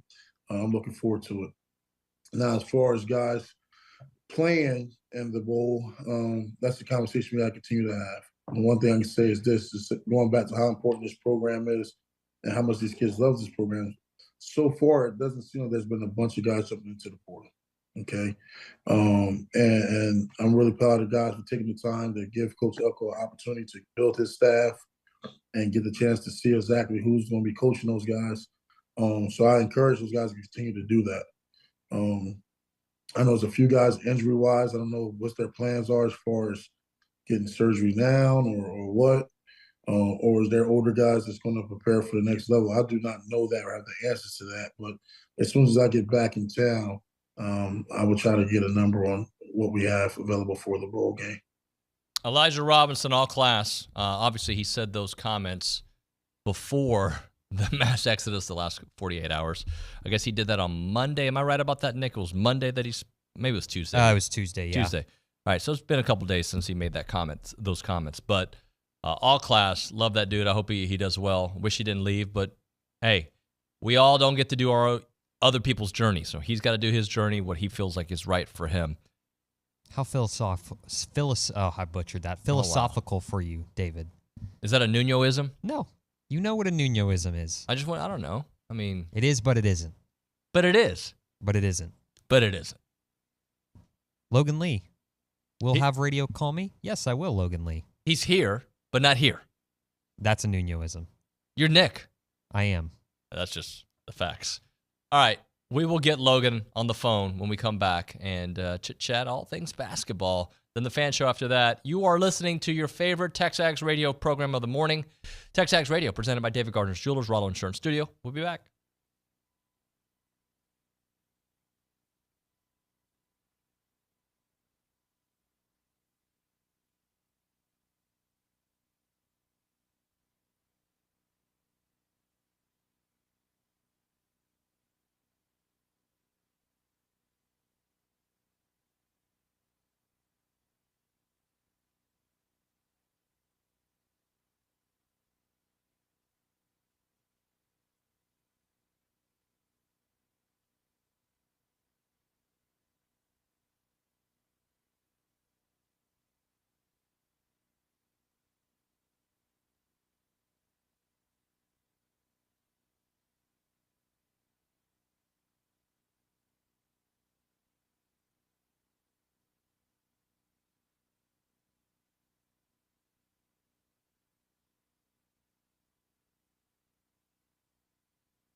And we're back. TexAgs Radio presented by David Gardner's Jewelers Rollo Insurance Studio. Basketball taking care of business against DePaul. Rested legs was kind of the theme of OB's column. Let's get Logan Lee's opinion on that. We go to the Brian Foley Law Hotline where we're joined by our good buddy Logan. Good morning, bud. Hey, homie. I am about to get in my car. I'm going to need you to have a 4-minute intro so I can connect to my Bluetooth so that's not an interruption when I start the engine. You got it. Ready? Go. Go. Ladies and gentlemen, our next guest is Logan Lee, who appeared in many, many Texas A&M basketball games, can shoot lights out. He's a good human being, a humanitarian. Used to work at TexAgs, but decided to take his what's the word I'm looking? His talents to South Beach or the other side of the road here in College Station to start up a business with his beautiful wife, Katie. And they've done a great job doing that. And that's how we get to this segment here on the Brian Foley Law Hotline with our good friend, the esteemed Logan Lee. Logan, how was that? Man, that was awesome. You are a pro. Am I? I mean, I do get paid, I guess. So You are. technically, yeah. What'd you think, man? What'd you think of last night? They scored a lot of points. Yeah. They came out firing. It was entertaining. It was fun. I thought, hey, is this what happens when they get a week's worth of rest? Is that what we're going to see? Do they need 6 or 7 days between each game to make this happen? Well, I was going to ask you about that because, look, they're missing some dudes. That's part of the problem. But also, like, it just seemed like they were crisp. They always want to play, right? I mean, when you hoop, when you play any sport, you want to play. But there was a different level of energy, hustle, intensity. I don't know. They just seem more ready to roll. I also thought that they came out with a chip on their shoulder. They were probably a little embarrassed from their shooting performance, from only scoring 47 points. It had probably been pounded into their head with a handful of, let's say, tough practices after that game. And it kind of recalibrated the system, and they're back at it again. I don't think, and this is probably an understatement, I don't think that they're going to have shooting nights like that often. But it's good to see that they are capable of it, and not just Wade Taylor having a good shooting night, but Jace Carter, Hayden Hefner, heck, Anderson Garcia got in on it with a three in the first half. You know, it was good to see that rhythm that they had, the capabilities that they have, where this team can be, and it wasn't just their shooting. I think DePaul is a really good offensive team. I think they're a poor defensive team, and that's where they struggle. They can put points on the board in a hurry, and A&M shut that down. So it's not like A&M went out there, was firing shots and just letting DePaul go down and do their own thing, and then it was just a horse race to see who can score more. A&M suffocated them on defense and didn't allow DePaul to make those runs, and that is one of the things that you see from maybe a younger team, where they score points, they get involved, they get all hyped about offense, and they forget about defense. Well, this team didn't forget about defense. This team didn't forget about rebounding. They didn't forget about taking care of the ball. They did exactly what they were supposed to do, and they had a really, really, really good shooting night. Let's talk a little bit about some of the missing players, if you will. I don't know if we'll hear about Julius Marble soon, ever. I don't know what the situation is going to be there. Are you hearing anything about Boots, or do you think this is something that they're going to have to navigate with this type of roster for quite a while? I'm not sure. Buzz made that statement at the beginning of the year of, hey, we're not going to talk about injuries. We're going to keep it close to the chest, and that was a statement made to him, and I don't know if that was just really great foresight and foreshadowing of what may happen, but that is going to be to be determined as Radford goes on. It looked to me that I'm not even going to go there. Never mind. I don't know. We'll see. All right. Well, then let me follow up with this. Do they have enough dudes to make a really good season if this is how they have to play for quite a while? Like, this team, obviously, without two starters, isn't as good as we initially thought. Well, maybe. I guess we have to see. But are they good enough to still be the kind of team that we think they can be? No, not without Marble and Radford. I don't think they are. I think they'll have a good season. We're going to have to define what good is. In my mind, a good season is 12 wins in conference, a win, maybe 2 in conference tournament, and a decent seed in the NCAA tournament.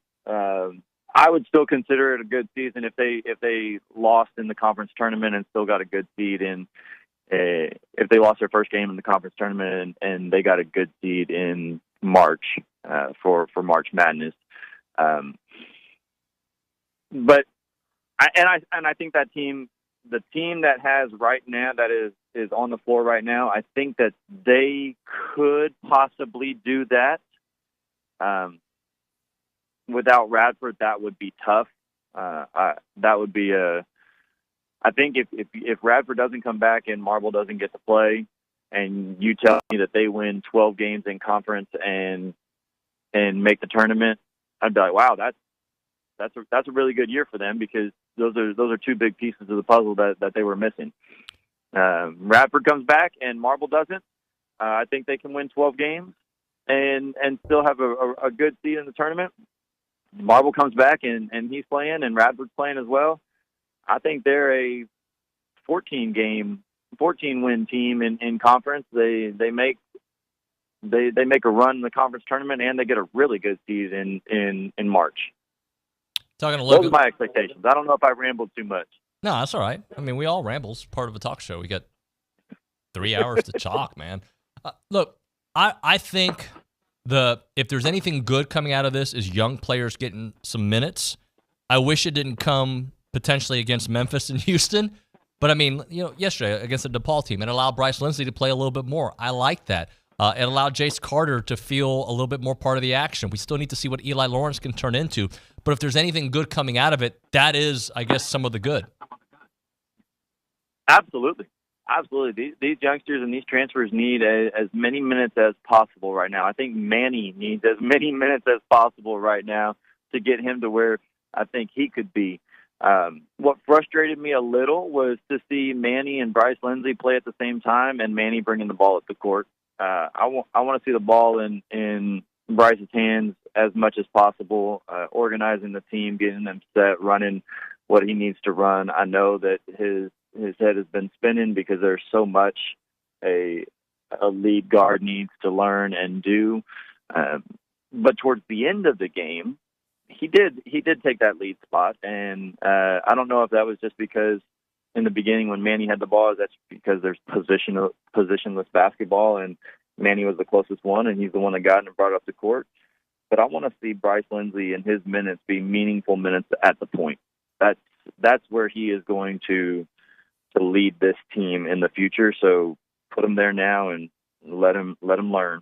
Not an original thought here. In fact, I probably told you this a week or two ago, but what I like about the Bryce Lindsey era or his time is that he's not being rushed to be a guy the way Wade had to be rushed. And by the way, Wade adjusted fine. He was really nice. But, like, you can at least take your time with Bryce, with potentially, depending on what happens with the rest of the roster, but you can take your time with him to see him kind of learn by seeing and also by doing. Did we lose Logan? That was good. Oh, good talk. He might be here, would be my guess. I don't know that for a fact. Was he coming? I think so, yeah. Logan? I hear something. This is awkward. Don't you feel like you hear something in the background there, Nick? Yeah, he's still on air, so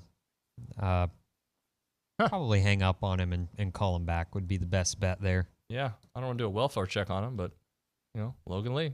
I don't know what's up there. Interesting. Good times. All right, while we wait for Logan. Logan, are you there? I hear something. Goodness gracious. worst segment of all time, and we've had a lot of bad segments. If you want to be part of the conversation, 979-693-1150. As I was saying about the whole Bryce Lindsey thing, to me, like, one of the beauties of Wade, look, he was thrust into a role that he had to, on a team that didn't have a lot of expectations, right? He was thrust into that position, and he really was able to find himself. That's not always going to be the right methodology.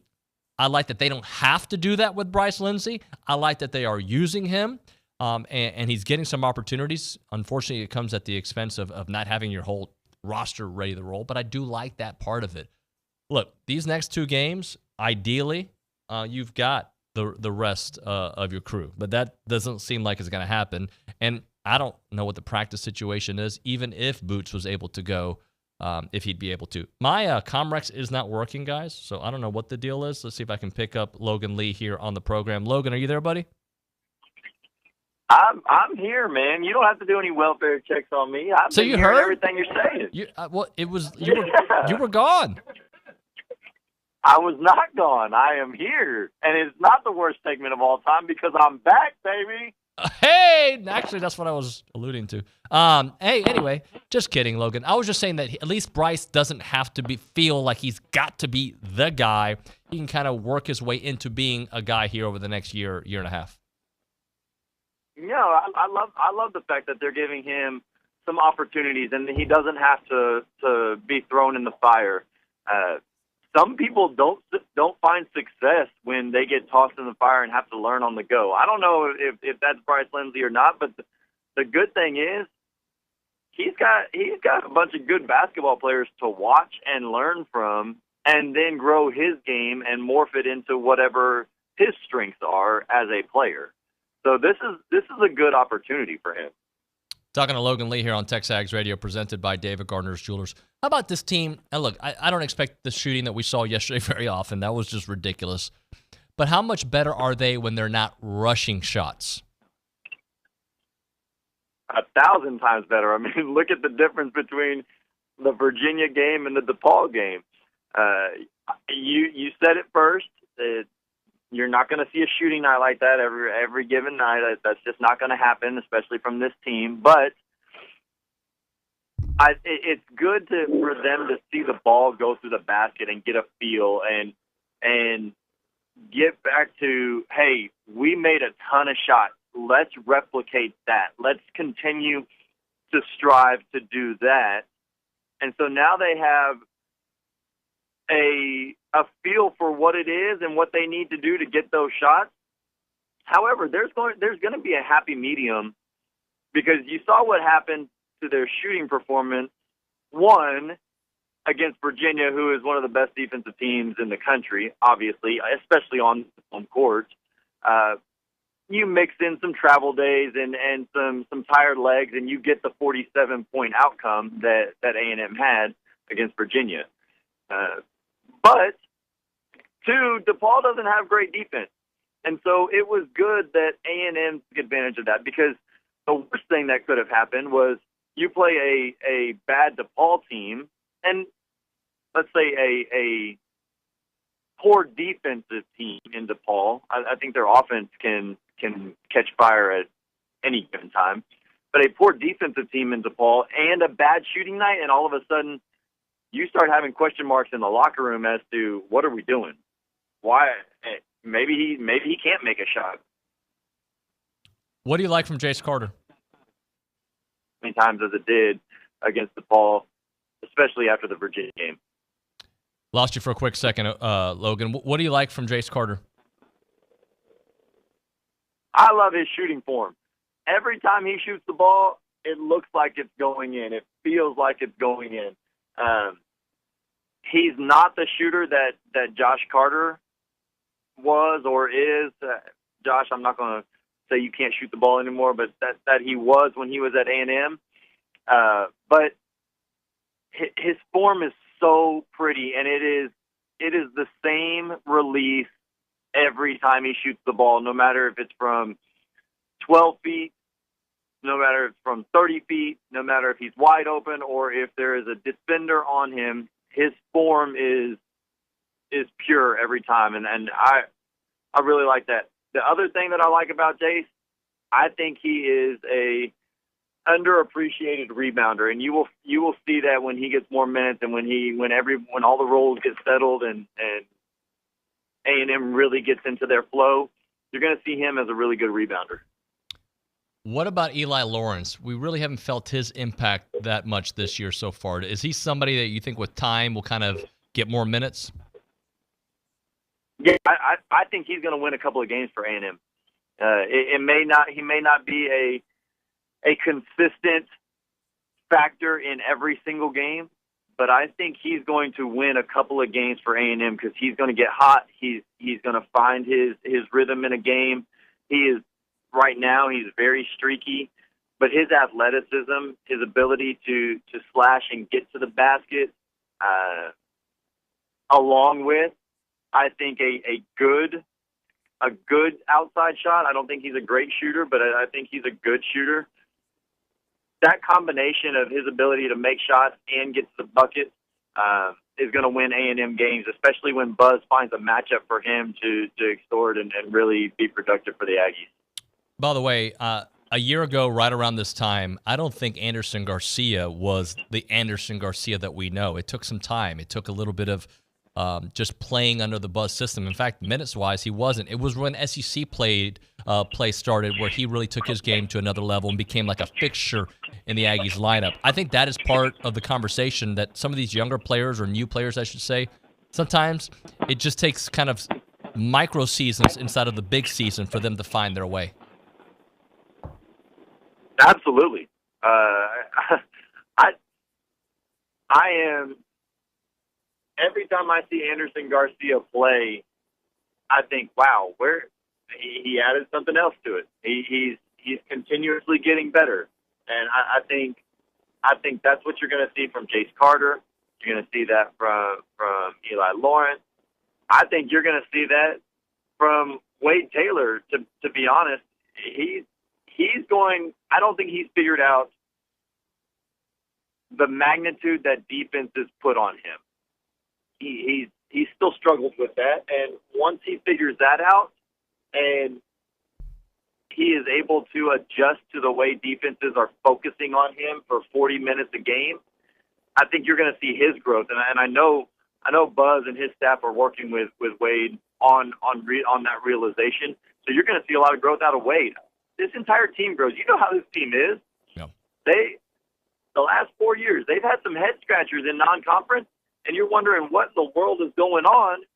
And then all of a sudden, this team catches fire with 12 to 15 games left in the season. If that happens this year, their starting point is a lot higher than where they started in years past. So their finishing point is going to be that much higher as well. Logan, talk to us about Memphis, the kind of opportunity that's there, especially considering Houston's right after, the kind of team that they've built, over the years, even though they look a little bit different. Penny's done a really nice job there. Just your thoughts on this one coming up this weekend. I think A&M is going to struggle against the athleticism. Memphis is a streaky team. And so there are going to be some runs.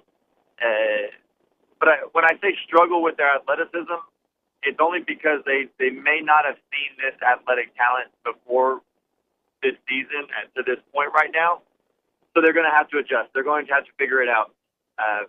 Memphis is going to make runs. It's not going to be like at the fall. If you get them down, you can kick them while they're down, and they don't come back. Memphis is never out of the game with their ability to score points and to defend. So it's going to be a different type of test. You saw them against Iowa State where they were down and then they fought back. So A&M knows how to stay in a game, but they also stayed in the game somewhat against Virginia at a slow pace. Can they do that at a fast pace the entire game? Can they figure out how to stop a run and make a run and then protect the run? That's just a different factor of what Memphis brings to the table. And then you have Houston after that, which everybody knows the capabilities of Houston and how good they are. This is a really good stretch for A&M, a really good test to see where they're at, if they are a true top 15 team, and if they can maintain that. Logan, are you surprised with the SEC's some of their issues this year so far in the non-conference? A little, but nothing really surprises me at the beginning of seasons anymore. With the way kids transfer, the way that the rosters change and the turnover so much year after year, I don't feel like you can necessarily judge a team in the first 8 games. That's the learning curve right now. Some teams do it really well. Kentucky's done a great job. Kentucky's used to it, though. I mean, heck, Cal's used to turning over his team 8 guys every single year, not because of transfer, because they go to the pros. I mean, so he's used to that adjustment. Now everybody has to adjust to, I have 5 new guys on the roster. I have 3 different starters. I lost 40% of my production from last season, and that's a hard adjustment each and every year. I think the SEC is going to be just fine, but at the same time, they better pick it up if they want to get, what did Lenardi start out with, 9 teams getting in or 8 teams getting in? They're going to have to pick up the pace if that's going to come to fruition. Hey, next week, working on getting one of your former teammates on the show right after this hit, so hopefully you can stick around for that. Absolutely, would love to. He might be doing some pretty cool things out in the coaching world. Might be. I'm not going to say who it is, but he might be. I don't care who it is, whatever teammate it was, I am here for it. Those are my guys. Appreciate you, Logan. Thanks, brother.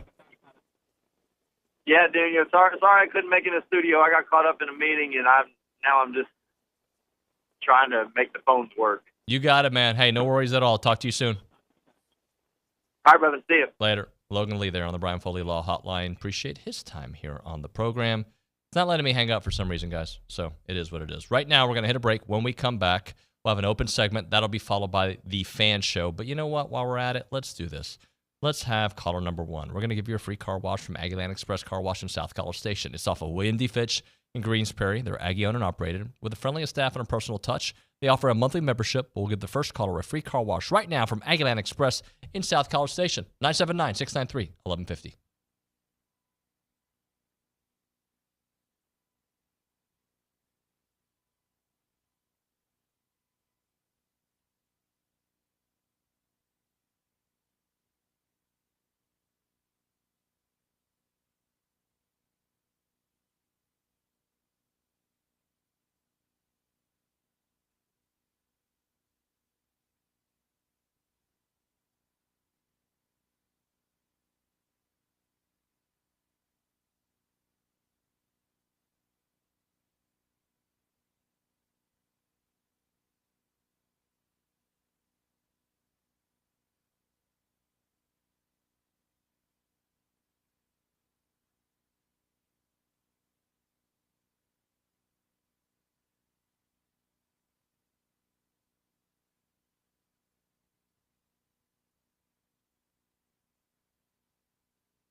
Man, tough.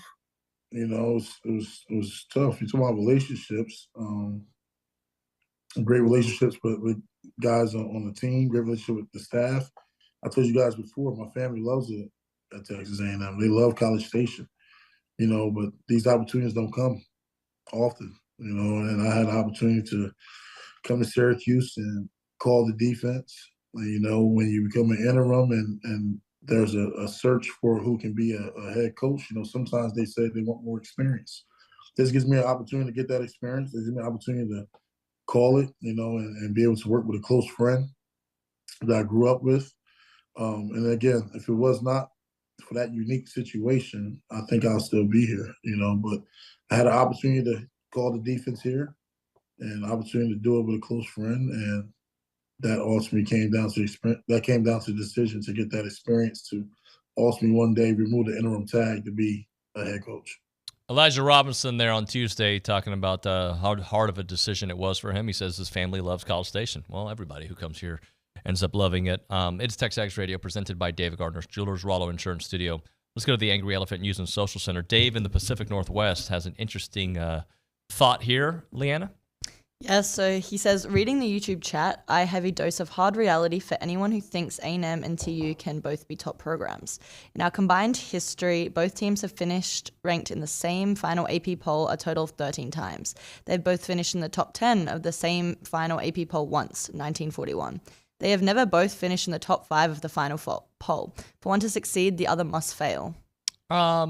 Interesting thought, but I think we're just in a different world of college football. We're about to find out. I think they both can be. I would prefer it to be the opposite. I know we got some people that have been sampling our show that are from that fan base, and thank you for helping our NIL funds. But the bottom line is, I hope they lose every game. That's just how I roll when it comes to that. And I got a lot of great friends that went to school there, but I want that team to lose. I enjoy, and I don't want to make it just about Texas, because I feel like I like when Oklahoma loses. I don't root for other people. I semi-root for the University of Miami, but I don't really root for them. If they're playing a team, I hope Miami wins. It doesn't affect my day at all. The only thing that affects my day is A&M football, and I think it's better when A&M is really good. I understand I would love for both teams next year to be hot and playing at Kyle Field for that game to really, really matter. If that happens, then they both can be in the top 10 having that discussion and both be fighting for a playoff spot. That can certainly happen. I understand history, but I think we're in a different world of college football. All right, we'll hit a break here. When we come back, we're going to do a little fan showism. We're going to have Sutton Turner and Matt Browning in studio. The 30-minute version of the fan show brought to you by Gerard Construction next on TexAgs Radio.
Yes, Matt Browning. I will do more jiu-jitsu with free time.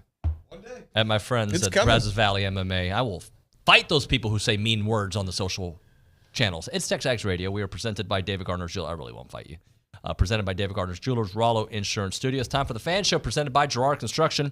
Custom home builders for the Brazos Valley since 2002. They don't just build homes, they build relationships. Sutton Turner in the house. Hello. Howdy, howdy. How you doing, buddy? Excellent. Matt Browning, how are you? Good morning. Good morning. So what a week. What? Huh? Well, what a few weeks, right? It's been a bit of a roller coaster around here, hasn't it? Yeah. Almost an emotional roller coaster. Yeah. Like if you go back to the Jimbo, the days leading up to it, when you guys didn't know what was coming, right? And thinking to yourself, this is going to be our life until 2031. And then the search, and then the Elko, and now the portal, the negative so far, not the positive yet. It's just been an emotional roller coaster. So I'll start off with that and maybe your thoughts and how you are on things and what's on your mind. Yeah, so before what's on my mind, I agree with you on the roller coaster because just yesterday was such a roller coaster with Portal, Klein, and so many announcements and so many good things. By the way, there's good things there if you want to find good things, and there's really bad things there if you want to focus on those. And so, unfortunately, as a fan, we come from one or two sides of that, and so there's that. What's on my mind? So you know my history, run 5 different companies as CEO, and I've hired and fired lots of people. And what I've learned is over time, when someone leaves your organization, you find out their value while they were in the organization. For example, you look at Terry Price. When we lost Terry Price, we realized that we did not appreciate him, the man he was, the guys that he was raising up, the coach he was, the culture that he was building at all of those things. We appreciated him more when we didn't have him. Mm-hmm. As Elijah is leaving, we appreciate him. Good example, President Lofton. When he left, God, we really appreciated all the things that he had done to bring us into the SEC. Unfortunately, when somebody leaves on the other side of that, from a negative standpoint, for some reason, we find out all the bad things that were going on that we didn't know about. So if you look at Jimbo and Damian Craig, the amount of information that we're hearing, a lot of it's hearsay, a lot of it's from people that were a part of the team. We're hearing very negative things about what was going on in the program and what things were happening. And to me as a fan, to me as an Aggie, that really upsets me that there was a lack of accountability for 6 years on what was going on as the culture and with the program. Really frustrates me. During that time, as a fan, I was hearing all these amazing positive things that were coming out of Texas A&M, but really wasn't true. And so now Jimbo's gone, and we're hearing we've got a culture problem. We have coaches high school coaches that have never been visited. We're hearing all these different things, and I'm like, wait a minute, why didn't we hear those things during the time that he was there? I don't know. To me, it's accountability. Athletic director, president, whichever one you want to blame, there was 3, or the chancellor. And then there's also a part of this too that's local media, and I wouldn't include TexAgs in local media. I include the true, because this is a fan site, this is a business. But there was little conversation that was had with investigative type of reporters about what was going on with the culture of Texas A&M. And it's frustrating to me now to look back on the investment of time and effort and money as fans that we invest in this program to now find out what was actually going on behind the scenes. Let me pause you on that, because since I've been in the business, I find those stories sometimes to be interesting that they come out now. Mm-hmm. And they usually happen because of some former employee or current employee that didn't get his way and airs out dirty laundry through his lens. That's why some of those stories I'm like, Yeah, there's like I read one of them. I forget if it was The Athletic or there's some good reporting going on. But I also think depends who your source is, and some of that stuff like he was visiting schools. Maybe he didn't visit all of them, and that staff did a good job recruiting, and it felt like they had a good relationship with the coaches at the time. Mm-hmm. It came out to be kind of opposite. I think what the difference is, Mike Elko is taking care of the issues that he wasn't doing, so now it feels like a polar opposite. It's not necessarily a polar opposite. It's more of we dropped the ball here, we ain't going to drop it here anymore. I agree. However, when there is a culture of fear that exists in any organization, those stories don't come out many times until that person is left because there's fear of, and especially if you're getting paid lots of money and all of those types of things, you don't want to jeopardize your own job. And so when there's no more of that fear is removed, that's, to me, a lot of times when you see the truth come out. And so to me, I want to celebrate people like Terry Price. I want to celebrate people like Elijah Robinson. Thankful that he is staying around for the bowl game. Thankful that he is invested in these kids and realize that we're going to need to bring in other people like Elijah Robinson culture-wise into this program. For this program, if you look at what Buzz is doing, building character in his players and in his program, and that's what I want to see here at Texas A&M. Mateo? Good morning. How are you? Morning. Well, that's a hard one to follow up with. What's on your mind, Matt? Well, mine was more skin deep. It was the Dermis. Well, yesterday was an interesting day to say the least. It was we get the news of hey, we've got our offensive coordinator. Mm-hmm. Which was an exciting hire, by the way. I'm pretty pumped about it. I like the idea of it. I think that Klein's going to be a innovative, just not that old school, stuck in the mud type of offense that we've had. It is definitely going to be a change of pace for sure. And I thought, and so I was pretty excited about that. But then, of course, the firestorm that Billy's alluded to came about with the transfer portal, and we all knew it was coming. Yeah. We did. We all knew it was coming. By the way, there's going to be more. Yeah, there's going to be more. There's no doubt there's going to be more. And again, it goes both ways. I do hate it though. I hate. Like we were going to talk about is that I don't love the direction of college football right now, and I know I'm not the only one. I hate the fact that and I don't blame the kids. I really don't blame the kids. I mean, if you go back to being 18 years old and you can go and make a whole bundle of money, and and the adults above you that have allowed this to happen, that's their fault. I don't really blame the kids per se, but it does make you appreciate the guys that do hang around. You know what I mean? It'll give you an appreciation for guys that, like we talked about outside, of guys like Anais Smith or Leon O'Neal, guys who stayed here for 4 years, who gave their heart and soul to A&M. Those are the guys that will go down. These guys that are leaving, I hate that they're leaving, but they won't. They'll be remembered around here as the guys that left, but they're not gonna. They won't come back here and be celebrated one day. They're not gonna have They're not gonna be called out on Kyle Field to come wave. Here's the thing, guys. Tell me how you feel about this. It's all going to depend on what happens next. If A&M goes in 10-2 next year, we're like, whatever, guys, you left. This is well. If A&M is terrible next year, man, could you imagine what it would have been? So I'm at a point, and I keep saying it. Let the dust settle. Let's see who they're going to come in and fill in those spots. If you're leaving, all right. Well, maybe it's not Walter Nolan, but it's somebody else who can play. There's some guys from Florida State entering the portal. There's some good names out there.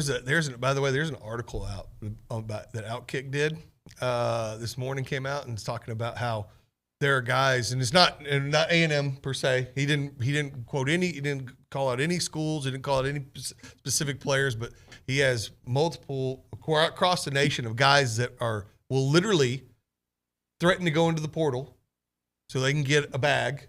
And they stay. That's been happening for a couple years. Yep. Yeah. And so they're holding their schools hostage this way. And then they said right now there are guys in the portal, big time names that are being offered anywhere from $500,000 to $5 million to go to these different schools. And to me, that's crazy. I mean, the fact that we've allowed this to happen. I mean, there was a reason why it was an amateur sport, and why all that. And for $5 million, would you go root for Alabama? At 18, yeah. Yeah. Heck yeah, I would. I mean, who wouldn't? I mean, that's crazy not to. it's gotten out of hand. It's the Wild West. It's gone completely crazy, and it's killing. I really do think eventually this will kill the love of college football that we all have. When you say kill the love, I use the NBA as my kind of like my example of that. There's a lot of people who don't love the NBA, and I'm one of them, the way they used to. You're out on it completely. I'm out completely. Right? Yeah.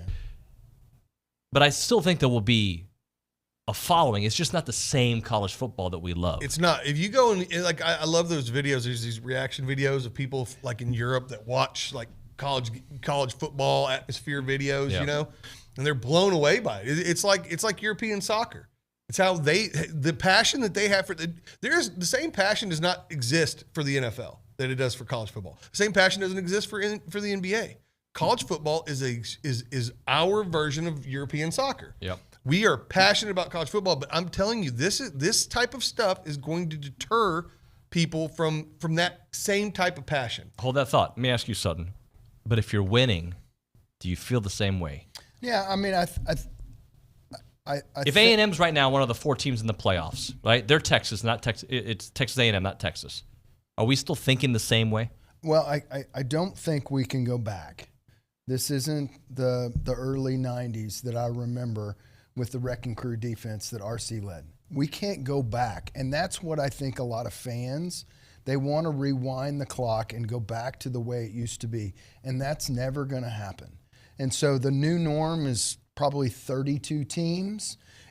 I'm hopeful that we're going to be part of that semi-pro football where players are paid, and that we're a part of that. We'll have a semi-pro team here in College Station. They'll have one in Tuscaloosa. They'll have one in Knoxville, Tennessee. And we will, unfortunately, until that happens, there's not going to be some controls put in place. So, unfortunately, we're going to have the Wild Wild West until we go to something like what the president of the NCAA offered yesterday or the day before, where every player gets $30,000 and there's some restrictions put in place and those types of things. That's where we're moving to. I hope we get there, honestly, quickly, because between now and then, I think we're going to lose a lot of people that are like my dad that remembers the Southwest Conference and the glory days of those types of years, and we're not going backwards. Yeah, but again, though, that doesn't mean that it's not going to kill the passion, though. It'll absolutely kill the passion. I mean, the fact of the matter is that if we go to that, then you're looking at teams like local teams, Baylor, TCU. These are schools where their fans are passionate about their school too. Now they're left completely out of this thing. They're out. This is not the college football that we grew up with. And I agree, it's probably never going back. No. But it doesn't mean that we can't say that this version sucks and it's not fun. I don't want another NFL. We already have the NFL. I want college football. I want college football to stay college football. And I guarantee you, I'm not the only one. Everyone, we appreciate the way it was. And the fact is back in the now it's all right. Who can pay the most for these players? That doesn't give you passion for the team. I'm gonna make this comment, and it's the exact same comment I made a second ago, but differently. I think it hurts more because of the current situation we are in. If you were Georgia the last couple of years, this is the best college football era of all time. Yeah, you know what I'm saying? Yeah. Like, this is awesome. I love this era. I want more of this. Oh, yeah. When the Rockets were winning in the mid-'90s, for me, that's an awesome NBA. A lot of people hated it because it was so slow and the scores were in the 80s. To me, that's the NBA. I love the 80s more, but you get what I'm... So, yes, to everything we've said, but winning... You can overlook some things like, hey, I'm good now. Yeah, but it's even with that still. I mean, it's us as our particular fan base would love it, but I'm talking about college football in general. Yeah, college football as a whole. To me, I don't think that you are myopic in only caring about your team. Mm-hmm. I think you care about college football in general. I know personally, even though I'm going to watch a whole lot of bowl games that don't include the Aggies, and I'm going to enjoy it while we have it. But I do care about what happens to Baylor. I do care what happens to TCU and SMU and Houston. I do care because they're going to be left out in that new brand of semi-pro football. The Pac-12 not existing anymore sucks. Yeah, I mean, it's sad. It's stupid. It is. This whole thing is just it's money. The greed of it all is what does it, and it's a shame. It's a shame that it kills something so genuinely awesome. as college athletics is. Let's hit a break. When we come back, talk a little Colin Klein, and we kind of touched on it, but let's get into it. We'll get into a little college basketball, Aggie related, obviously, with Memphis and Houston coming up. That and more. It's TexAgs Radio.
I forget his name for a second.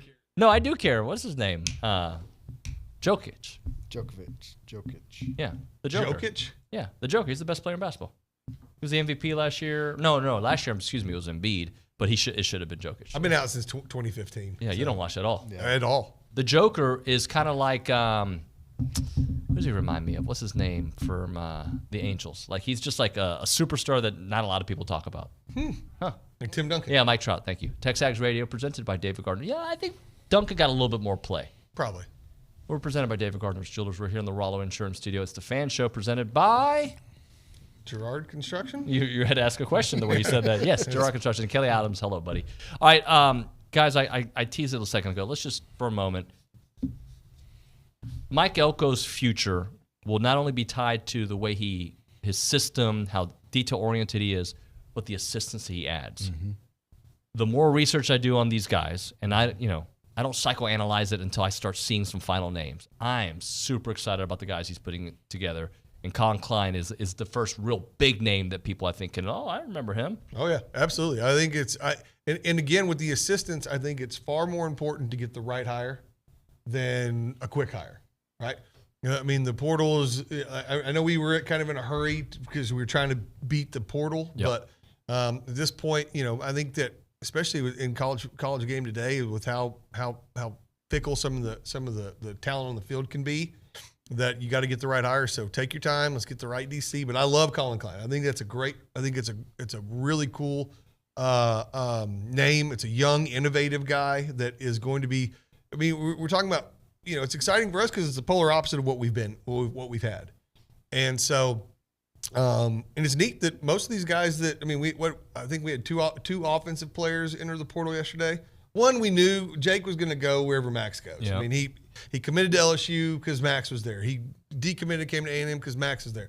He's probably going to end up in North Carolina with Max, all right? So that one's not a shocker by any stretch. And then Chase Bisson, that one kind of hurt. Yeah, but I think he had a really good relationship with Steve Adagio. Look, if he ends up – good luck I don't to want him. any of these dudes to leave. I don't want any of them to leave. There hasn't been one guy I'm like, No. yes, no, nobody. No, I hope they all I hope they all can see the light and maybe come back. But no, I want the guys to leave that are the culture problems, that can't make meetings on time and that can't do what Elko needs them to do. And if we have to go down to studs to do this rebuild to get the culture back to where it should be, then do it. Because I think continuing to flounder with a bad culture and 500 football has been our problem. My concerning the coaching, I like Klein because last year they won the Big 12 and he had a pretty cool offense with average players. My concern is Cushman, the new offensive line coach. I look back into history and he's never really had an awesome offensive line. So that's now granted he has a relationship with Elko coming from Duke. They work together there. Obviously, he's bringing that, but that was my one of all the coaches. Yeah, but a lot of analysts and coaches are saying this is a great hire. There are a lot of people believe in what he can do. This never happens on this show, so I feel like I have to take a moment to read this. Ray in South Texas. Hey, Ray. Thanks for the last fan segment. Your two guests were incredible. Oh, if he's drinking. I'm certain their thoughts and words are how most Ags feel. This segment, sometimes people like to pile on. Oh yeah, it's a new day. Yeah, I mean, all right. It is tough when you're butted up behind McGee and Swope, and then you get Logan Lee or Aaron Torres right in front of you, and you bring us knuckleheads in. Well, today, thanks, Ray. Today, Ray in South Texas has changed the world. Ray, awesome. You might not want to drink that. Gig 'em, Ray. Start drinking this early, but hey, either way, it's we appreciate that for real. Stick around for the YouTube rewind, all right, guys? Yeah, thank you. That's going to do it for TexAgs Radio on a Thursday. Tomorrow on the program, I know we got Billy. I know we got Olin. I know we got CT. I don't know who else we have, but I'm sure we have somebody else. Olin's birthday, yeah. Happy birthday, Olin. Happy birthday, OB. See you mañana.